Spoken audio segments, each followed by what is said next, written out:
தகப்பனே. மேலும் கடந்த நாட்களிலெல்லாம் எங்களை கண்மணி போல காத்து மீண்டுமா இந்த இடத்திலே கூட்டி செத்துமைக்காக உமக்கு நன்றி தகப்பனே. எங்கே ஒருவர் இருவர் கூடி இருக்கிறோமோ அங்கே இருக்கிறேன் என்று சொன்னவர் எங்கள் கூட இருந்து எங்களுடைய ஆவியின் கண்களை திறந்து காதுகளை திறந்து எங்களுக்கு ஏற்ற சத்தியத்தை கொடுக்க போகிறதுக்காக நன்றி தகப்பனே. கேட்குற சத்தியத்தை நாங்கள் கேட்டு மற்றவர்களிடம் சொல்லவும் இன்னும் ஆர்வம் உள்ளவர்களாய் நாங்கள் வந்து சேரவும் எங்களுக்கு கிருபை தந்தல்ல வேண்டுமா செபிக்கிறோம். உலகத்தில் உள்ள அனைவரையும் ஆசீர்வதியும். யாராருக்கு என்ன தேவையோ அந்த தேவைகளை எல்லாம் சந்தித்தல்ல வேண்டுமா இந்த நேரத்தில் ஜெபிக்கிறோம். எங்கள் ஜீவனுள்ள ஆண்டவரும் இரட்சகருமாய் இயேசு கிறிஸ்து மூலமாக ஜெபிக்கிறோம். ஜீவனுள்ள எங்கள் நல்ல பிதாவே. ஆமாம்.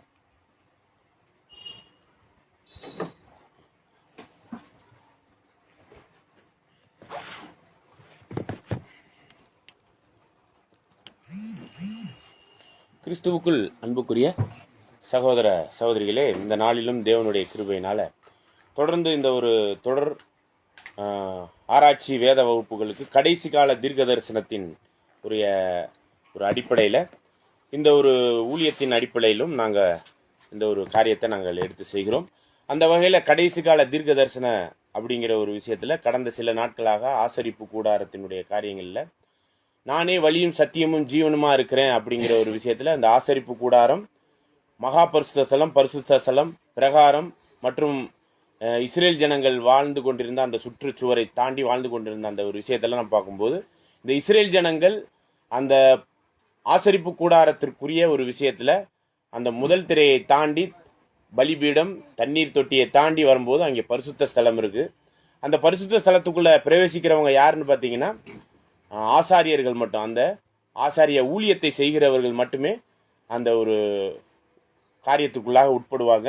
அதை தாண்டி மகா பரிசுத்த ஸ்தலம் அப்படின்னு சொல்லும் பொழுது தான் அதை எதை அடையாளப்படுத்துதுன்னா பரலோகத்தை அடையாளப்படுத்துது அப்படிங்கிறத நம்ம கடந்த சில நாட்களில் உள்ள பாடங்கள் மூலமாக நம்ம பார்த்தோம். அதை குறித்து கூட வசனம் எபிரேயர் 8ஆம் அதிகாரம் 5வது வசனத்தை கூட நம்ம வாசிக்கலாம். பக்கம் 304 எபிரேயர் 8ஆம் அதிகாரம் வசனம் 5. இவர்கள் செய்யும் ஆராதனை பரலோகத்தில் உள்ளவைகளின் சாயலுக்கும் நிழலுக்கும் ஒத்திருக்கிறது. அப்படிப்பட்ட அந்த பரலோகத்திற்குரிய சாயலுக்கு ஒத்திருக்கிற அந்த ஒரு விஷயத்தை தான் எபிரேயர் 9ஆம் அதிகாரம் 23, 24 வசனங்கள்ல கூட நம்ம வாசிச்சு அதனுடைய காரியத்தை சிந்திச்சோம். அதையும் நம்ம ஞாபகப்படுத்திக் கொள்ளலாம். பக்கம் 305 எபிரேயர் 9ஆம் அதிகாரம் வசனம் 23. ஆதலால் பரலோகத்தில் உள்ளவைகளுக்கு சாயலானவைகள் இப்படிப்பட்ட பலிகளினாலே சுத்திகரிக்கப்பட வேண்டியதாய் இருந்தது. பரலோகத்தில் உள்ளவைகளோ இவைகளிலும் விசேஷித்த பலிகளாலே சுத்திகரிக்கப்பட வேண்டியதாமே. ஆகவே இந்த பரலோகத்தில் உள்ளவைகளுக்குரிய ஒரு விஷயத்துல தான் சுத்திகரிக்கப்படக்கூடிய ஒரு காரியத்தை பார்க்கும்போது இது எங்க வரையும் பிரவேசிக்கக்கூடிய ஒரு விஷயமாக அந்த ஒரு வசனத்துல சொல்லுதுன்னுங்கிறத கூட நம்ம பார்க்கலாம். பாருங்க, படிங்க. அந்தபடி மெய்யான பரிசுத்த ஸ்தலத்திற்கு அடையாளமான கையினால் செய்யப்பட்டதா இருக்கிற பரிசுத்த ஸ்தலத்திலே கிறிஸ்துவானவர் பிரவேசியாமல், அதாவது கையினால் ஆலயமாக செய்யப்பட்ட அந்த ஆசரிப்பு கூடாரமோ அல்லது சாலமோன் ஆலயத்திற்குள்ளாகவோ அங்கே மகா பரிசுத்த ஸ்தலத்திலேயோ அல்ல பரிசுத்த ஸ்தலத்திலேயோ நம்முடைய ஆண்டவர் பிரவேசிக்கவில்லை. ஏன்னா கையினால் செய்யப்பட்ட எந்த ஒரு ஆலயத்திலையும் அவர் வாசம் செய்யார் அப்படிங்கிறதான் வசனம். ஏன்னா வானம் அவருக்கு சிங்காசனம், பூமி அவருக்கு பாதப்படி அப்படிங்கும்போது அவர் எங்கே எப்படி அந்த ஒரு காரியத்துக்குள்ளாக அந்த ஆவிக்குரிய அர்த்தத்தில் நம்மளுக்கு சொல்றாருங்கிறத தொடர்ந்து வாசிக்கலாம். பாருங்க. பரலோகத்திலே தானே இப்பொழுது நமக்காக தேவனுடைய சமூகத்தில் பிரத்யட்சமாகும்படி பிரவேசித்திருக்கிறார். ஆக மகா பரிசுத்த ஸ்தலத்துக்கு அடையாளமா இருக்கிற பரலோகம் அப்படிங்கும்போதுதான் இந்த பரலோகம் போறதுக்கான ஒரு விஷயத்துல தான் நானே வழியும் சத்தியம் ஜீவனமா இருக்கிறேன், என்னை இல்லாமல் பிதாவின் இடத்துல ஒருவனும் ஒரு காலத்தும் போவதில்லை அப்படிங்கிற ஒரு விஷயத்தெல்லாம் சொல்லும்போது தான் அந்த நானே வழிங்கிற போது அந்த இடுக்கமான வழியினுடைய ஒரு விஷயம்தான் ஜீவனுக்கான ஒரு விஷயத்தை கிறிஸ்து புதிதும் ஜீவனுமான மார்க்கத்தை அவருடைய மரணத்தினாலே அந்த ஒரு பரிசுத்த ஸ்தலத்துக்குள்ளாக இருக்கக்கூடிய அந்த திரை, அதை தாண்டிய மகா பரிசுத்த ஸ்தலத்துக்குள்ளாக இருக்கக்கூடிய திரையை தாண்டி தன் மாமிசத்தின் திரையின் வழியாய் புதிதும் ஜீவனுமான மார்க்கத்துக்குள்ளாக மகா பரிசுத்த ஸ்தலத்துக்குள்ளாக பரலோகத்துக்குள்ளாக நமது சார்பாக பிரவேசித்திருக்கிறார். அப்படிங்கும்போது நம்ம போகக்கூடிய அந்த ஒரு விஷயத்தினுடைய காரியம் என்னன்னா நானே வழி அப்படிங்கும்போது அது எதற்காகனா அந்த ஜீவனை அடைவதற்கு. அப்படிப்பட்ட அந்த ஜீவன், ஒரு வகையான ஜீவன் நித்திய ஜீவனா இருக்குது, இன்னொரு வகையான ஜீவன் சாகாமைக்குரிய ஜீவனா இருக்கு. அந்த சாகாமைக்குரிய ஜீவனை தான் தேவன் அவருடைய ஜீவத்தன்மைக்கான ஒரு காரியத்தில் உள்ள அந்த ஜீவனை நமக்கு கொடுக்கிறார். அப்படிங்கும் போது தான் கடந்த பாடத்தில் நம்ம ஒரு மிக முக்கியமான ஒரு விஷயத்தை சிந்திச்சோம். நானே வழி மற்றும் சத்தியம் சொல்லும் போது இடையில ஒரு வசனத்தை பார்த்தோம், வார்த்தையை பார்த்தோம். அதுதான் என்னன்னு சொல்ல முடியுங்களா? வழிக்கும் ஜீவனுக்கும் நடுவில் ஒரு விஷயம் இருக்குது. யோவான் 14ஆம் அதிகாரம் 6வது வசனம். பக்கம் 149, யோவான் 14ஆம் அதிகாரம் வசனம் 6. அதற்கு இயேசு, நானே வழியும் சத்தியமும் ஜீவனுமாய் இருக்கிறேன். ஆக நானே வழி மற்றும் அந்த ஜீவனுக்கும் நடுவுல ஒரு வார்த்தையை பார்க்கிறோம். அதுதான் என்னது? சத்தியம். அப்படிப்பட்ட ஒரு சத்தியம் அப்படிங்கும்போது சத்தியம் என்றால் என்ன அப்படிங்கிற ஒரு கருத்தை மையப்படுத்தி கடந்த கூடுகையில காரியங்களை பார்த்தோம். சத்தியம் என்றால் என்னன்னா உம்முடைய வசனமே சத்தியம் அப்படிங்கிறத யோவான் 17:17 பார்த்தோம். அந்த சத்தியமாகி அந்த வசனம் நம்மளை என்ன பண்ணுதுன்னா பரிசுத்தப்படுத்துது, நம்மளை செம்மைப்படுத்துது, நம்மளை நல்வழிப்படுத்துது, நம்மளை நீதியின் பாதையில கொண்டு செல்லுது. அப்படிங்கிற ஒரு விஷயத்தை பார்க்கும்போது தான் வசனத்துக்கும் சத்தியத்துக்கும் உள்ள வித்தியாசத்தை பார்த்தோம். அநேக வசனம் நம்மளுக்கு புரியாம இருக்குது. அப்படிங்கும்போது புரியாத ஒரு விஷயத்துக்குள்ளாக இருக்கிற சத்தியம் அப்படின்னா என்னன்னா அதுக்குள்ளாக மறைந்து இருக்கிற மறைபொருள் அப்படிங்கிறத நம்ம கடந்த ஒரு விஷயத்துல நம்ம பார்த்தோம். இது மாதிரி நம்ம ஒரு சில எடுத்துக்காட்டுகளாகவும் பார்த்தோம். ஆகாரத்தை கொண்டு போய் தண்ணீரின் மேல் போடு, அது அநேக நாட்களுக்கு அப்புறம் பலன் கொடுக்கும்னு பிரசங்கி 11:1 படிக்கும் பொழுது ஆகாரம்னா வசனம், அந்த சத்திய வசனத்தை கொண்டு போய் தண்ணீரின் மேல போடணும்னா தண்ணீர் நாய்க்க எதை அடையாளப்படுத்துதுங்க? ஜனங்கள் மேல. ஜனங்களுக்கு போய் இந்த சத்திய வசனத்தை சொல்லும் பொழுது அவர்கள் ஏற்றுக்கொண்டார்கள்னா அவங்க என்ன பண்ணுவாங்க? அதற்குரிய பலனை கொடுப்பாங்க. அல்டிமேட்லி நம்மளுடைய வாழ்க்கையினுடைய ஜீவியத்துல அறுவடையின் தானியமாய் நாம் பரலோகத்தில் சேர்க்கப்படணும். சரிங்களா? தானியங்களை தான் சேர்ப்பாங்க. வக்கீல கொண்டு போய் சேர்ப்பாங்களா களஞ்சியத்துல? களஞ்சியங்கிறது பரலோகத்தை அடையாளப்படுத்துது. சரிங்களா? ஒரு கருக்கா மாதிரி இருக்கக்கூடிய அந்த இதை கொண்டு போய் சேர்ப்பாங்களா? அப்ப நல்ல ஸ்டஃப்பான அந்த தானியத்தை தான் கொண்டு போய் சேர்ப்பாங்க. அப்ப நம் கனி கொடுக்கிறவர்களா இருக்கணும். அப்படிப்பட்ட ஒரு கனி கொடுக்கிற அந்த தன்மைக்குரியவர்களாய் இந்த சத்தியத்துக்கேற்ற அந்த காரியங்களை உள்வாங்கி அதற்கேற்ற குணலட்சணங்களை சரி பண்ணி கொண்டு நம்ம வாழும் பொழுதுதான் அந்த சத்தியம் தெளிவான சத்தியமா இருக்கணும். அந்த சத்தியத்திற்குள்ளாக நம்ம என்ன பண்ணணும்? கனி கொடுக்கணும். அப்படிங்கிறதெல்லாம் குறித்து யோவான் 15ஆம் அதிகாரம் 1லேருந்து நான் திராட்சை செடி, நீங்கள் அதன் கொடிகள். கனி கொடுக்காத கிளை எதுவோ அதை நான் நறுக்கி போட்டுருவேன். கனி கொடுக்கிற கிளையை இன்னும் நான் சுத்தம் பண்ணி என்ன பண்றேன்? இன்னும் அதிகமான கனி கொடுக்கணும்னா அந்த கனிங்கிறது திராட்சை செடி. நான் திராட்சை செடின்னு சொன்னா ஆண்டவர் என்ன திராட்சை செடியா? இதெல்லாம் ஒரு அடையாள பாஷையில் ஓமையின் வாக்கியமாக அவர் பேசும் பொழுது நாம் அதன் கிளைகள்னா நம்மெல்லாம் கிளைகளா? அப்ப அவரோடு ஒட்டி இருக்கிற கிளைகளா இருக்கும்போது அதற்கேற்ற கனிகளை கொடுக்கணும்னா நம்ம என்ன கனி கொடுக்க போறோம்? ஆவின் கனிகள் அப்படின்லாம் நம்ம பார்க்குறோம். அப்ப அந்த ஆவின் கனிகளுக்குரிய விஷயத்துல கிறிஸ்துவோடு இருந்தாதான் அந்த ஒரு காரியத்திற்குள்ளான விளைச்சலை, அந்த பிரதிபலனை, அந்த அறுவடையை நாம் கொடுக்க முடியும் அப்படிங்கிறதெல்லாம் நம்ம பார்க்குறோம். அப்போ அந்த சத்திய வசனம் அப்படிங்கிற ஒரு விஷயத்துல தான் அந்த ஒரு தண்ணீராகிய ஜனங்கள் மத்தியில் இந்த வசனத்தை போடும்போது அவர்கள் என்ன பண்ணுவாங்க? பலன் கொடுப்பார்கள், கனி கொடுப்பார்கள் அப்படிங்கிறதெல்லாம் பார்க்கணும். இது மாதிரி அநேக விஷயங்கள் பைபிளுக்குள்ளாக மறைபொருளாக இருக்குது. சரிங்களா? இப்போ வெளிப்படுத்தின விசேஷம் 12ஆம் அதிகாரம் 1, 2, 3, 4 வசனத்தில் கூட 7 தலை 10 கொம்புள்ள ஒரு மிருகம் அப்படின்னு பார்த்தோம். அதுக்கான அடையாள பாஷையில் உள்ள ஒரு விஷயத்தை நம்ம அங்கே தேடினோம்னா கிடைக்காது. தானியேல் 7ஆம் அதிகாரம் 23, 24 இந்த மாதிரி வசனங்களை பார்க்கும்போது 7 தலை 10 கொம்புள்ள மிருகம்னா அது ஒரு ராஜ்யத்தை அடையாளப்படுத்துது. கொம்புனா ராஜாக்களை அடையாளப்படுத்துது. 24வது வசனத்தை கூட படிங்க. தானியேல் பக்கம் 1041, தானியேல் 7ஆம் அதிகாரம் வசனம் 24. அந்த 10 கொம்புகள் என்னவென்றால் அந்த ராஜ்யத்திலே எழும்பும் 10 ராஜாக்களா. அப்ப கொம்புனா நம்ம என்ன நினைச்சுக்கிட்டு இருக்கோம்னா ஒரு மிருகத்துக்கு 10 கொம்பு இருக்கும் அப்படின்லாம் நினைச்சுக்க கூடாது. சரிங்களா? நம்முடைய ஆண்டவரை குறித்து கூட ஒரு வசனம் எப்படி இருக்குன்னு பாருங்க. வெளிப்படுத்தின விசேஷத்துல ஒரு வித்தியாசமான ஒரு கோணத்துல சொல்லப்பட்டிருக்கு. சரிங்களா? நீங்க வேணா படிங்க. வெளிப்படுத்தின விசேஷம்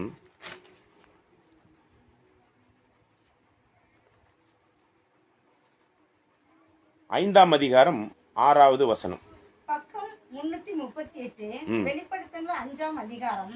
இப்ப பாருங்க 5லேருந்தே படிங்க. வசனம் 5, 6. அப்பொழுது மூப்பர்களில் ஒருவன் என்னை நோக்கி, நீ அழ வேண்டாம். இதோ யூதா கோத்திரத்து சிங்கமும் தாவீதின் வேருமானவர் புஸ்தகத்தை திறக்கவும் அதன் 7 முத்திரைகளையும் உடைக்கவும் ஜெயம் கொண்டிருக்கிறார் என்றான். அப்ப இது யார அடையாளப்படுத்துது? தாவீதின் யூதா கோத்திரமும், அப்புறம் என்ன பார்க்கிறோம், யூதா சிங்கமும் தாவீதும் வேரும். அப்படிங்கும்போது இது யாரை அடையாளப்படுத்துதுங்க? யூதா கோத்திரத்துல வந்தவர் யாருங்க? யூத ராஜ கிறிஸ்துவ தான் குறிக்குது. சரிங்களா? இப்ப பாருங்க, ஆண்டவரை பத்தி சொல்லிவிட்டு அடுத்த வசனம் அவரை பத்தி என்ன சொல்லுதுன்னு பாருங்களேன். வசனம் 6. அப்பொழுது இதோ அடிக்கப்பட்ட வண்ணமாய் இருக்கிற ஒரு ஆட்டுக்குட்டி சிங்காசனத்திற்கும் 4 ஜீவன்களுக்கும் மூப்பர்களுக்கும் மத்தியிலே நிற்க கண்டேன். பாருங்க, ஒரு ஆட்டுக்குட்டி அடிக்கப்பட்ட வண்ணமாய் தேவனுடைய சிங்காசனத்துல நிற்க கண்டேனா. தேவன் இருக்காரு. தேவனுடைய வலது பக்கத்துல இருக்கிறது யாரு? நம்முடைய ஆண்டவராகிய கிறிஸ்து இயேசு தான், இல்லைங்களா?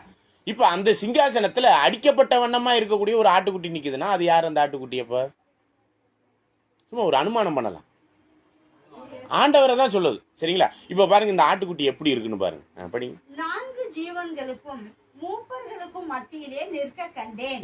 அது 7 கொம்புகளையும் 7 கண்களையும் உடையதாய் இருந்தது. பாருங்க, இந்த ஆட்டுக்குட்டி அடிக்கப்பட்ட வண்ணமா இருக்கக்கூடிய ஆட்டுக்குட்டி நம்மளுக்கு தெரிஞ்ச வரை 2 கொம்பு இருக்கிற ஆட்டு தான் பார்த்துருக்கிறோம். இதுல எப்படி சொல்லப்படுது? 7 கொம்புகளும் 7 கண்களையும் உடையது. இப்ப இது என்ன ஒரு அடையாளமா சொல்றாரு பாருங்க. இதுல ஏதாச்சும் புரிஞ்சுச்சா? இப்ப நீங்க தான் இப்ப குழு கொடுக்கணும் எனக்கு. கொம்புனாலே என்ன அர்த்தம்? ராஜா, ராஜ்யத்தின் அந்த ராஜ்யத்துவம் அப்படின்னு அர்த்தம். 7ன்னா என்ன அர்த்தம்? 7 இப்ப சிம்பிளா சொல்றேன் பாருங்க. இயற்கையாவே 7 சுரங்கள் அப்படின்னு இருக்கு. வானவில்ல 7 கலர் இருக்குது. அப்படி இருக்கும்போது 7 அப்படிங்கும்போது 7 நாட்கள்ல தேவன் என்ன பண்ணார்? உலகத்தை படைத்து முடித்தார். அப்ப எல்லாமே ஒரு பூரணத்துக்குரிய ஒரு எண்ணெய் எதை சொல்லுதுங்க? 7 சொல்லுது, இல்லைங்களா? அப்படின்னா 7ன்னா எதை அடையாளப்படுத்துதுன்னா ஒரு பூரணத்தன்மை. இப்ப 6 நாள் படிச்சு 7ஆம் நாள்ல ஓய்ந்திருந்தான்னா அந்த 7 நாளைக்குள்ள தேவன் என்ன பண்ணிட்டாருங்க? பூமி எல்லாம் வானத்தெல்லாம் படைச்சு முடிச்சிட்டார். அப்படிங்கிறது ஒரு பூரணத்தை அடையாளப்படுத்துது. சரிங்களா? அப்ப 7 கொம்பு அப்படின்னா நீங்களே இப்ப கொஞ்சம் அதை தான் நீங்க இந்த வேதத்தினுடைய ஆராய்ச்சியில கண்டுபிடிக்கக்கூடிய ஒரு தன்மைக்குள்ள தேவாவினால நம்ம அந்த ஞானத்துக்குள்ள வரணும். சரிங்களா? அப்ப அந்த கொம்புனா ராஜா, ராஜத்துவம். 7 கொம்புனா முழு ராஜத்துவத்தை உடையவர் நம்முடைய ஆட்டுக்குட்டியானவர். அப்படிங்கிறத அடையாளப்படுத்துறது தான் என்னங்க 7 கொம்புங்கிறது அர்த்தம். இப்ப 7 கொம்புனா நம்ம நினைக்கிற மாதிரி 7 கொம்புங்கிற அந்த மனப்பான்மையில அந்த கொம்பு இப்படி இருக்குமோ இப்படி இருக்கும், அப்படி இல்லை. இதனுடைய தன்மையை பற்றி, நம்முடைய ஆண்டவருடைய மகிமையை பற்றி சொல்லக்கூடியதுதான் 7 கொம்புகள். அப்படின்னா பூரணமான ராஜத்துவத்தின் ராஜாவாக இருக்கிறார். அதாவது ராஜாக்களுக்கெல்லாம் ராஜா. அதனாலதான் அவருக்கு பேரு ராஜாதி ராஜா அப்படிங்கிற ஒரு பேர் கூட இருக்கு. சரிங்களா? அப்படின்னா பூரணமான ஒரு ராஜா அப்படிங்கிறத அடையாளப்படுத்துவது இந்த வெளிப்படுத்தின விசேஷத்துல 7 கொம்பு அப்படிங்கிறத பார்க்கணும். இப்போ இதுதான் என்னன்னு பார்த்தீங்கன்னா, வசனம் என்ன சொல்லிச்சுன்னா, ஒரு அடிக்கப்பட்ட வண்ணமா ஒரு ஆட்டுக்குட்டி இருக்கு, அது 7 கொம்போட இருக்கு அப்படின்னாக்க நம்ம என்ன புரிஞ்சுக்குவோம்? சரி, அது ஏதோ 7 கொம்பு. இவ்வளவு நாள் அந்த பார்த்த பார்வை எப்படி இருக்கும் பாருங்க. இப்போ நம்ம அந்த சத்தியம் என்ற ஒரு தேடுதலுக்குள்ளாக போகும்போது அதனுடைய அர்த்தம் நம்மளுக்கு எப்படி வெளிப்படுது அப்படிங்கிறத பாருங்க. சரிங்களா? சரி, இப்போ 7 கொம்புனா நம்ம கண்டுபிடிச்சிட்டோம். முழு ராஜத்துவத்தின் ராஜாதி ராஜாவை அடையாளப்படுத்துது. ஆண்டவர் மரித்து உயிர்த்து பரலோகம் போன பிறகு அப்படிங்கிறத நம்ம அண்டர்ஸ்டாண்ட் பண்ணிக்கிறோம். சரிங்களா? அப்படித்தானே? இல்லை வேற எதுவும் வியாக்கியானம் கொடுக்கலாமா? இந்த 7 கொம்பை பத்தி வேற எதுவும் வியாக்கியானம் கொடுக்க முடியுமான்னு நான் கேட்கிறேன். இதுதான் இருக்குது. சரிங்களா? ஏன்னா வசனமே சொல்லிடுச்சு, கொம்புனாலே ராஜத்துவம், மகிமைக்குரியது அப்படிங்கிறது. சரிங்களா? இப்ப 7 கண்கள் அப்படின்னா, கண் 7னாலே நம்மளுக்கு ஏற்கனவே தெரியும். 7ன்னா என்னங்க? பூரணம் அப்படிங்கிறத அடையாளப்படுத்துது. பூரணத்தன்மைக்குரிய ஒரு விஷயத்தை அடையாளப்படுத்துது. அப்ப கண்ணுனா என்ன? 7 கண்கள் அப்படின்னா கண்ணுன்னா எதை அடையாளப்படுத்துதுங்க? கண்ணுன்னா நம்ம எல்லாவற்றையும் பார்க்கக்கூடிய ஒரு விஷயத்தை நார்மலா அடையாளப்படுத்துது. சரிங்களா? இப்ப அது இல்லாம வேற ஏதாச்சும் கண்ணை பத்தி சொல்லப்பட்டிருக்கா? எல்லாத்தையும் பார்க்கக்கூடியது ஒரு கண். அது இயற்கையாவே இருக்குது. அதை நம்ம பார்த்தோன்னே இது இப்படி இருக்குன்னு பார்க்குறோம். ஆவிக்குரிய ரீதியில் கண்ணுன்னா என்னவா இருக்கலாம்? இப்போ ஒன்றும் இல்லை, ஆதாம் பழத்தை சாப்பிட்டோன்னே அவங்களுக்கு என்ன பண்ணப்பட்டது? என்ன ஆனிச்சிங்க? பார்த்தீங்களா? கண்கள் திறக்கப்பட்டதுன்னா என்ன கண்? அந்த இடத்துல அறிவு கண்லாம் இல்லை வசனம். ஆனால் நீங்களே என்ன சொல்லிட்டீங்க? இப்போ அறிவு கண் திறக்கப்பட்டது. அப்ப சாப்பிட்ட உடனே அவங்களுக்கு என்ன ஆச்சு? நன்மை தீமை இன்னதென்று பகுத்தறியக்கூடிய அந்த அறிவு வந்துருச்சு. நல்லது கெட்டது என்னங்கிறத அதுக்கு அந்த கண்ணுக்கு பேர் என்ன சொல்றது? நீங்களே சொல்லிட்டீங்க, என்னது? அறிவு கண். இதுக்கு இன்னொரு வசனம் கூட இருக்கு பாருங்க. 2 கொரிந்தியர் 4ஆம் அதிகாரம் 4வது வசனம். 2 கொரிந்தியர் 4ஆம் அதிகாரம் வசனம் 4 பக்கம் 248. தேவனுடைய சாயலாய் இருக்கிற கிறிஸ்துவின் மகிமையான சுவிசேஷத்தின் ஒளி அவிசுவாசிகளாகிய அவர்களுக்கு பிரகாசமாய் இராதபடிக்கு. பாருங்க, பிரகாசமாய் ஒரு விஷயம் மகிமையான சுவிசேஷத்தின் நற்செய்தியின் ஒளி பிரகாசமாய் இராதபடிக்கு இப்பிரபஞ்சத்தின் தேவனானவர். இந்த உலகத்தினுடைய தேவன் ஒருத்தன் இருக்கிறானா? நம்மளுக்கு தெரிஞ்சு நம்ம தேவனை தெரியும். இவன் யாரோ ஒருத்தன். யார் இந்த உலகத்தின் தேவன்? அவனுக்கும் கூட பேர் என்னதாங்க? சரிங்களா? ஓகே, படிங்க. இப்பிரபஞ்சத்தின் தேவனானவன் அவர்களுடைய மனதை குருடாக்கினான். அவர்களுடைய மனதை குருடாக்கிட்டான். அப்படின்னா குருடுனா என்னது? கண்ணு தெரியாததான் சொல்லப்படுது. மனக்கண்ணை அப்படிங்கறதான் என்ன? நீங்க என்ன சொல்லிட்டீங்க? அறிவு கண். அப்ப தெய்வீக அறிவினுடைய அந்த கண்ணை எதை நம்ம சொல்லிக்கலாம்? ஆவிக்குரிய ரீதியில கண்ணுனாக்க இப்படி எடுத்துக்கலாம். சரிங்களா? அதாவது நன்மை தீமை இன்னதென்று மனசளவுல நம்ம பகுத்தறிஞ்சு அந்த ஒரு சில விஷயத்தை புரிந்து கொள்வது, அறிந்து கொள்ளுகிற அந்த அறிவு திறன். அதுக்கு இன்னொரு விஷயம் என்னன்னாக்க கண் அப்படின்னு அர்த்தமாக நம்ம எடுத்துக்கிறோம். சரிங்களா? இப்ப நம்ம என்ன வந்துடலாம்? ஆண்டவருக்கு 7 கொம்புனாக்க நம்ம கண்டுபிடிச்சோம். அவர் பூரண மகிமையுள்ள ஒரு ராஜத்துவத்தை அடையாளப்படுத்துறது தான் அந்த கொம்பு. அதான் பூரணம் 7 அப்படிங்கிறத பார்க்கிறோம். இப்ப நீங்களே சொல்லுங்க, 7 கண்கள்னா என்ன சொல்லலாம்? ஃபர்ஸ்ட் நம்ம 7நாலே நம்ம என்ன மைண்டுக்குள்ள வந்துடலாம்? பூரணம். அப்ப கண்ணுனா நீங்க தானே சொன்னீங்க, கண்ணுனா அறிவு. பூரண அறிவு ஞானம் உள்ளவர். அதனாலதான் ஆண்டவருக்கு பேர் என்னதுங்க? ஞானம், அறிவு, ஞான கல்மலையாகிய கிறிஸ்துன்னு நம்ம வசனம் எல்லாம் படிக்கிறோம். அப்ப பூரணமான ஞானம் உடையவர் அப்படிங்கிறத அடையாளப்படுத்துறது தான் என்னங்க?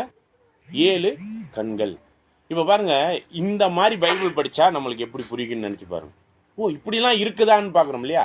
அப்ப இதுதான் என்னன்னு பார்த்தோம்னா, வசனம் இருக்கு, அந்த வசனத்துக்குள்ளாக மறைபொருள் இருக்கு. நம்ம 7 கண்கள் 7 கொம்புகள் அப்படின்னு படிச்சுட்டு போகும்போது எப்படி இருந்துச்சு? அப்படியே படிச்சுட்டு போயிட்டோம், அது வசனமாவே இருந்துருச்சு. இது மாதிரி தான் நம்ம வசனத்திற்குள்ளாக இருக்கக்கூடிய மறைபொருளை இது மாதிரி வெளிப்படுத்தின விசேஷத்துல ஒவ்வொரு விஷயத்தையுமே நம்ம என்ன பண்ணலாம்னா கண்டுபிடிச்சி அதனுடைய ஆழமான காரியங்களை நம்ம பகுத்து பார்க்கலாம். சரிங்களா? அந்த வகையில் இன்னைக்கு நம்ம ஒரு இன்ட்ரோடக்ஷனான ஒரு பாடத்தை ஓப்பன் பண்ணுவோம். சரிங்களா? இப்போ உதாரணமாக ஒரு வசனத்தை நம்ம படிக்கலாம் பாருங்க. நீங்கள் இது படித்து அடிக்கடி கேள்விப்பட்ட ஒரு வசனமாக இருக்கும், ஆனால் அதை பற்றி நம்மளுக்கு கொஞ்சம் குழப்பமாக இருக்கும். மத்தேயு 24ஆம் அதிகாரத்தில் 15, 16 வசனங்கள். பக்கம் 37. மத்தேயு 24ஆம் அதிகாரம் வசனம் 14, 15, 16. மேலும் பாழாக்குகிற அருவருப்பை குறித்து தானியேல் தீர்க்கதரிசி சொல்லி இருக்கிறானே, வாசிக்கிறவன் சிந்திக்க கடவன். நீங்கள் அதை பரிசுத்த ஸ்தலத்தில் நிற்க காணும்போது யூதேயாவில் இருக்கிறவர்கள் மலைகளுக்கு ஓடி போக கடவர்கள். ஓகே, இந்த 2 வசனத்தை வச்சு நம்ம ஒரு சின்ன ஆராய்ச்சி பண்ண போறோம். சரிங்களா? சின்ன ஆராய்ச்சியில் அது ஒரு பெரிய ஆராய்ச்சி. இப்ப பாழாக்கும் அருவருப்பு அப்படிங்கறத குறித்து யார் சொல்லியிருக்கிறா? மத்தேயு சொல்றாரு. யார் சொல்லியிருக்கிறதா? ஆண்டவர் சொல்றாரு. திரும்ப படிங்க 15. மேலும் பாழாக்குகிற அருவருப்பை குறித்து தானியேல் தீர்க்கதரிசி சொல்லி இருக்கிறானே. மத்தேயுல எழுதியிருக்கிறார். ஆண்டவர் சொன்ன வார்த்தை அது. பாழாக்கும் அருவருப்பை குறித்து தானியேல் தீர்க்கதரிசி சொல்லி இருக்கிறானே, வாசிக்கிறவன் சிந்திக்க கடவன் சொல்றாரு. இப்ப நம்ம என்ன பண்றது? இப்ப இந்த வசனத்தை படிச்ச பிறகு நம்ம எங்க போகணும்? தானியேலுக்கு போகணும். தானியேலுக்கு போய் அங்க என்ன பார்க்கணும்? இப்ப பாழாக்கும் அருவருப்புனா தானியேல் என்ன சொல்லி இருக்கிறாரு அப்படின்னு சொல்லிட்டு வாசிச்சுட்டு சிந்திக்கணுமா? நல்லா கவனிங்க, சிந்திக்கணும். இப்ப சிந்திக்க ஆரம்பிச்ச பிறகு அந்த சிந்தனையில நம்மளுக்கு ஒண்ணு தோணுமா? அதான் அடுத்த வரியில சொல்றாரு நம்முடைய ஆண்டவர். சரிங்களா? தொடர்ந்து வாசிங்க. நீங்கள் அதை பரிசுத்த ஸ்தலத்தில் நிற்க காணும்போது. நல்லா கவனிங்க. இந்த பாழாக்கும் அருவருப்புங்கிறத தானியேல்ல போய் வாசிக்கும் பொழுது அது எதுல நிக்குமா? பரிசுத்த ஸ்தலத்தில். வாசித்து சிந்திக்கும் போது அது பரிசுத்த ஸ்தலத்துல நிக்கிற மாதிரி இருக்குமா? அப்போனா நம்ம வாசிக்கும் போது நம்ம மனக்கண்ணில் எப்படி தோணும்? இது பரிசுத்த ஸ்தலத்தில் நின்றுக்கிட்டு இருக்கே அப்படிங்கிறது யாருக்கு தோணுங்க? இப்போ நம்ம சிந்தனைக்குள்ளே வரும். ஓகேங்களா? இப்படி சிந்தனைக்குள்ளே வந்தோடனே இப்போ நம்ம என்ன பண்ணணும்? பரிசுத்த ஸ்தலத்தில் நிற்க காணும் பொழுது யூதேயாவில் இருக்கிறவர்கள் மலைகளுக்கு ஓடி போக கடவர்கள். கொஞ்சம் இதை சிந்திச்சு பாருங்க. இப்போ சிந்திச்ச பிறகு ஆமாங்க, அது பரிசுத்த ஸ்தலத்தில் நின்றுக்கிட்டு இருக்குங்க. எது? இந்த பாலாக்கு மறுவறுப்பு அப்படின்னு நம்ம மைண்டுக்குள்ளே வந்துருச்சுன்னா இப்போ நம்ம எங்கே இருக்கிறோமா? யூதேயாவில் இருக்கிறவங்க மலைக்கு ஓடி போயிடணுமா? நம்ம ஆதனூரில் இருக்கிறோம். எங்கே ஓடுறது? எந்த மலைக்கு ஓடுறது? பக்கத்தில் ஏதாச்சும் மலை இருக்குங்களா? பக்கத்தில் ஏதாச்சும் ஊரில் மலை இருக்கா? புதுக்கோட்டை பக்கத்தில் ஒரு மலை இருக்குது இல்லையா? இல்லைன்னா தஞ்சாவூருக்கு அந்த சைடில் ஒரு சில இடத்துல மலைகள் இருக்குது. அப்போ அந்த மலையை நோக்கி நம்ம என்ன பண்ணணும்? இப்போ நடக்கலாம் கூடாது. என்ன பண்ணணுங்க? ஓடணும். சரிங்களா? இப்போ நம்ம தானியேல் தீர்க்க தரிசனத்தில் சொல்லப்பட்டதை போய் நம்ம வாசிக்கலாம். குறைஞ்சது ஒரு 6-7 இடத்துல இருக்குது. பாலாக்கு மறுவறுப்புன்னு எத்தனை இடத்துல இருக்குது?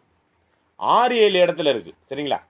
அப்போ இப்போ இந்த விஷயத்தை ஆண்டவர் எதுக்கு நம்மள்கிட்ட சொல்லிக்கிட்டு இருக்கிறார்? அதாவது பாலாக்கு மறுவறுப்பை குறித்து தானியேல் தீர்க்கதரிசி சொல்லியிருக்கிறானே, வாசிக்கிறவன் சிந்திக்கணும்னா நம்ம மனக்கண்ணில் ஓப்பன் பண்ணி பார்க்கணும். நம்மளுடைய அறிவு கண்களை வேத ரீதியாக அதில் உள்ள என்ன சத்தியம் இருக்குது, அதில் என்ன மறைபொருள் இருக்குன்னு நம்ம போய் பார்க்க சொல்கிறாரு. சரிங்களா?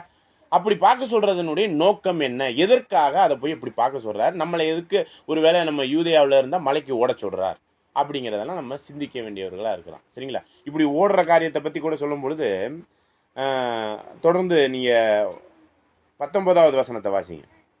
அந்நாட்களிலே கர்ப்பவதிகளுக்கும் பால் கொடுக்கிறவர்களுக்கும் ஐயோ. ஏதோ ஒரு நாளை பற்றி சொல்கிறார். அந்த நாளில் தான் இதை பற்றி வாசித்து சிந்திக்கணும் போல இருக்கு.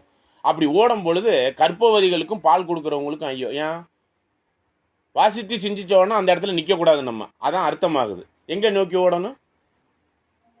மலைகளை நோக்கி ஓடணும். நீங்கள் சொல்லுங்கள், மலையில் கர்ப்பவதிகள் பால் கொடுக்குறவங்க எவ்வளோ கஷ்டம் மலையை ஏறுறது. இதை லிட்ரலாக அப்படி எதுவும் சொல்லிக்கிட்டு இருக்கிறாரா? அதாவது லிட்ரலாக ஒரு மலையை நோக்கி ஓடுங்கன்னு அப்படி எதுவும் சொல்லிக்கிட்டு இருப்பாரோ? நீ கருத்து சொன்னாதான் நம்ம அடுத்ததை நம்ம யோசிக்கலாம்.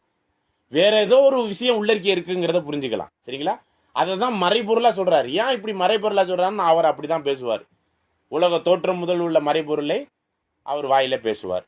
சரிங்களா? நேரடியாக பேச மாட்டார். ஏன் பேச மாட்டார்? புரிய வேணாங்கிறதுக்காகவே அப்படி தான் பேசுவார்.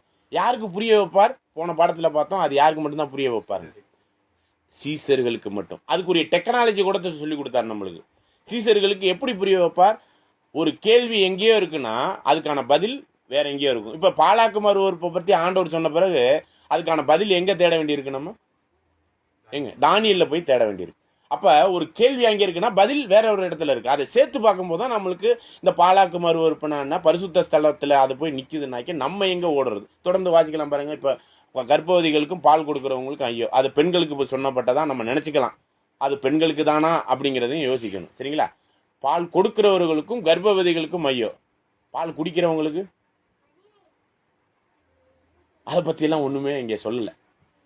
சரிங்களா? இந்த பால் குடிக்கிறவங்களை பற்றி நம்ம ஒரு போர்ஷன் பார்க்கலாம். சரிங்களா? அதை பற்றி என்னங்கிறத நம்ம பார்க்கலாம். தொடர்ந்து வாசிங்க. நீங்கள் ஓடி போவது மாறி காலத்திலாவது ஓய்வு நாளிலாவது சம்பவியாதபடிக்கு வேண்டிக் கொள்ளுங்கள். நீங்கள் ஓடுறது கரெக்டு தாங்க. எங்கே ஓடணும்? இப்போ இதெல்லாம் வாசித்து சிந்தித்த பிறகு எங்கே ஓடணுங்க? மலைக்கு ஓடணும். ஆனால் ஓடுறது மாறி காலத்திலாவது ஓய்வு நாளிலாவது சம்பவியாதபடி வேண்டிக் கொள்ளுங்கள். ஓடக்கூடாதுன்னு சொல்றாரா? ஜெபம் பண்ண சொல்றாரா? நல்லா கவனிங்க, நல்லா கவனிச்சு. மாறி காலத்திலையும் ஓய்வு நாள்லையும் ஓடவே கூடாதுன்னு சொல்றாரா? ஜெபம் பண்ண சொல்றாரா? அப்படி எடுத்துக்கலாம். சரிங்களா? மெயினா என்னன்னா அங்கே ஓடுற சூழ்நிலை அந்த நாட்களில் வராத அளவுக்கு நீங்கள் உங்களை பார்த்துக்கங்க. அதுக்கு என்ன ஒரு சூழ்நிலைன்னா அதுக்கு நீங்கள் ஜெபம் பண்ணிக்கோங்க. சரிங்க? ஓடுறதே மாறி காலத்துலேயும் ஓய்வு நாளில் என்ன ஓட வேண்டியதே. இப்போ நீங்கள் இப்போ வாசிக்கிறிய மாறி காலம்னா மழைக்காலம், மேகம் மூட்டமாக இருக்கக்கூடிய காலம். அதில் மலையில் ஏற முடியுமா? ரொம்ப கஷ்டம். அதுவும் கர்ப்பவதிகளுக்கு பால் குடிக்கணும் இன்னும் ரொம்ப கஷ்டம். சரிங்களா? ஓய்வு நாள் அப்படின்னா சனிக்கிழமையில் இஸ்ரேலை பொறுத்தவரையிலையும் யூதர்களை பொறுத்தவரையிலையும் வேலையே பார்க்கக்கூடாது, கடவுள் காரியத்தை தான் சிந்திக்கணும். அது சனிக்கிழமை அவங்களுக்கு. சரிங்களா? ஓய்வு நாளுங்கிறது 7வது நாள். சரிங்களா? ஆண்டவர் ஓய்ந்து இருக்கிற பிதாவாகிய தேவன் ஓய்ந்திருந்த அந்த நாள். சரிங்களா? அந்த நாள்லையும் இந்த ஒரு மாரி காலத்திலையும் ஓடாதபடி ஜெபம் பண்ணிக்கங்கன்னு சொல்றாரு. ஆனா ஓட வேண்டியது அன்னைக்கு தான் படிக்கிறோம்னு வச்சுங்க. மழை காலத்துல தான் தானியல் சும்மா வீட்டில் எப்போ இருப்போம்? மழை பெய்யும் போது தான் வீட்டில் இருப்போம். அப்போ தான் கொஞ்சம் வசனம் படித்து பார்ப்போமேன்னு படிப்போம். படித்து அந்த தானியலை படிக்க ஆரம்பிச்சிட்டோம்னா, நம்ம சிந்திச்சிட்டோம்னா, இப்போ நம்ம என்னைக்கு தான் நம்ம ஓடணும்? இப்போ மழையை பார்த்து மழை பெஞ்சிக்கிட்டு இருக்குங்க, மேகமூட்டமாக இருக்குது, நீங்கள் படிச்சிட்டீங்க. படித்த பிறகு யூதேயாவில் இருக்கிறவங்க மலைக்கு ஓடணும்னு சொல்லியாச்சு. இப்போ நீங்கள் என்ன தான் பண்ணி ஆகணும்? ஓடி தான் ஆகணும், வேற வழி இல்லை. மழை காலமாக இருந்தாலும் ஓடி தான் ஆகணும். ஆனால் மழை காலத்திலேயோ ஓய்வு நாள்லையோ சம்பையாதபடி அட்வான்ஸாக ஜெபம் பண்ணிக்கலாம். வெள்ளிக்கிழமை வரையும் ஜெபம் பண்ணிக்கலாம். சனிக்கிழமை அன்னைக்கு ஜெபம்லாம் பண்ண முடியாது. அன்னைக்கு ஓடி தான் ஆகணும் அப்படிங்கிறதா விஷயம். சரிங்களா? இப்படியாக இந்த வசனங்களை ஆண்டவர் எதை குறித்து எதற்காக இந்த ஒரு வசனத்தெல்லாம் சொல்லிட்டு வந்தார்னு தெரியுங்களா? எதை குறித்து எதற்காக இதெல்லாம்? உதாரணமாக பாலாக்கு மறுவறுப்பு, பரிசுத்த ஸ்தலத்தில் நிற்கும் போது நீங்கள் யூதேயாவுக்கு ஓடி போயிருங்க. நீங்கள் ஓடி போகிறது மழை காலத்தில் ஓய்வு நாளில் நடக்காத பலிக்கு பார்த்துக்கோங்க. கர்ப்பவதிகளுக்கும் பால் கொடுக்குறவங்களுக்கும் அந்நாளில் ரொம்ப கஷ்டமாக இருக்கும் அப்படின்லாம் சொல்லி வர்றாருல. இதை எதற்காக சொல்லிட்டு வர்றாரு? எதை குறித்து அவர் சொல்லிட்டு வர்றாருன்னு தெரியுமா? படிக்கலாம் பாருங்க. மத்தேயு 24 3வது வசனம். ரொம்ப முக்கியமான வசனங்க அது. இதற்காக தான் இவ்வளோ விளக்கங்களையும் நம்முடைய ஆண்டவர் சொல்லிக்கிட்டு வர்றாரு. ஓகேங்களா? படிக்கலாம் பாருங்க. படிங்க. பக்கம் 37 மத்தேயு 24ஆம் அதிகாரம் வசனம் 3. பின்பு அவர் ஒலிவ மலையின் மேல் உட்கார்ந்திருக்கையில் சீசர்கள் அவரிடத்தில் தனித்து வந்து, இவைகள் எப்பொழுதும் சம்பவிக்கும்? உம்முடைய வருகைக்கும் உலகத்தின் முடிவுக்கும் அடையாளம் என்ன?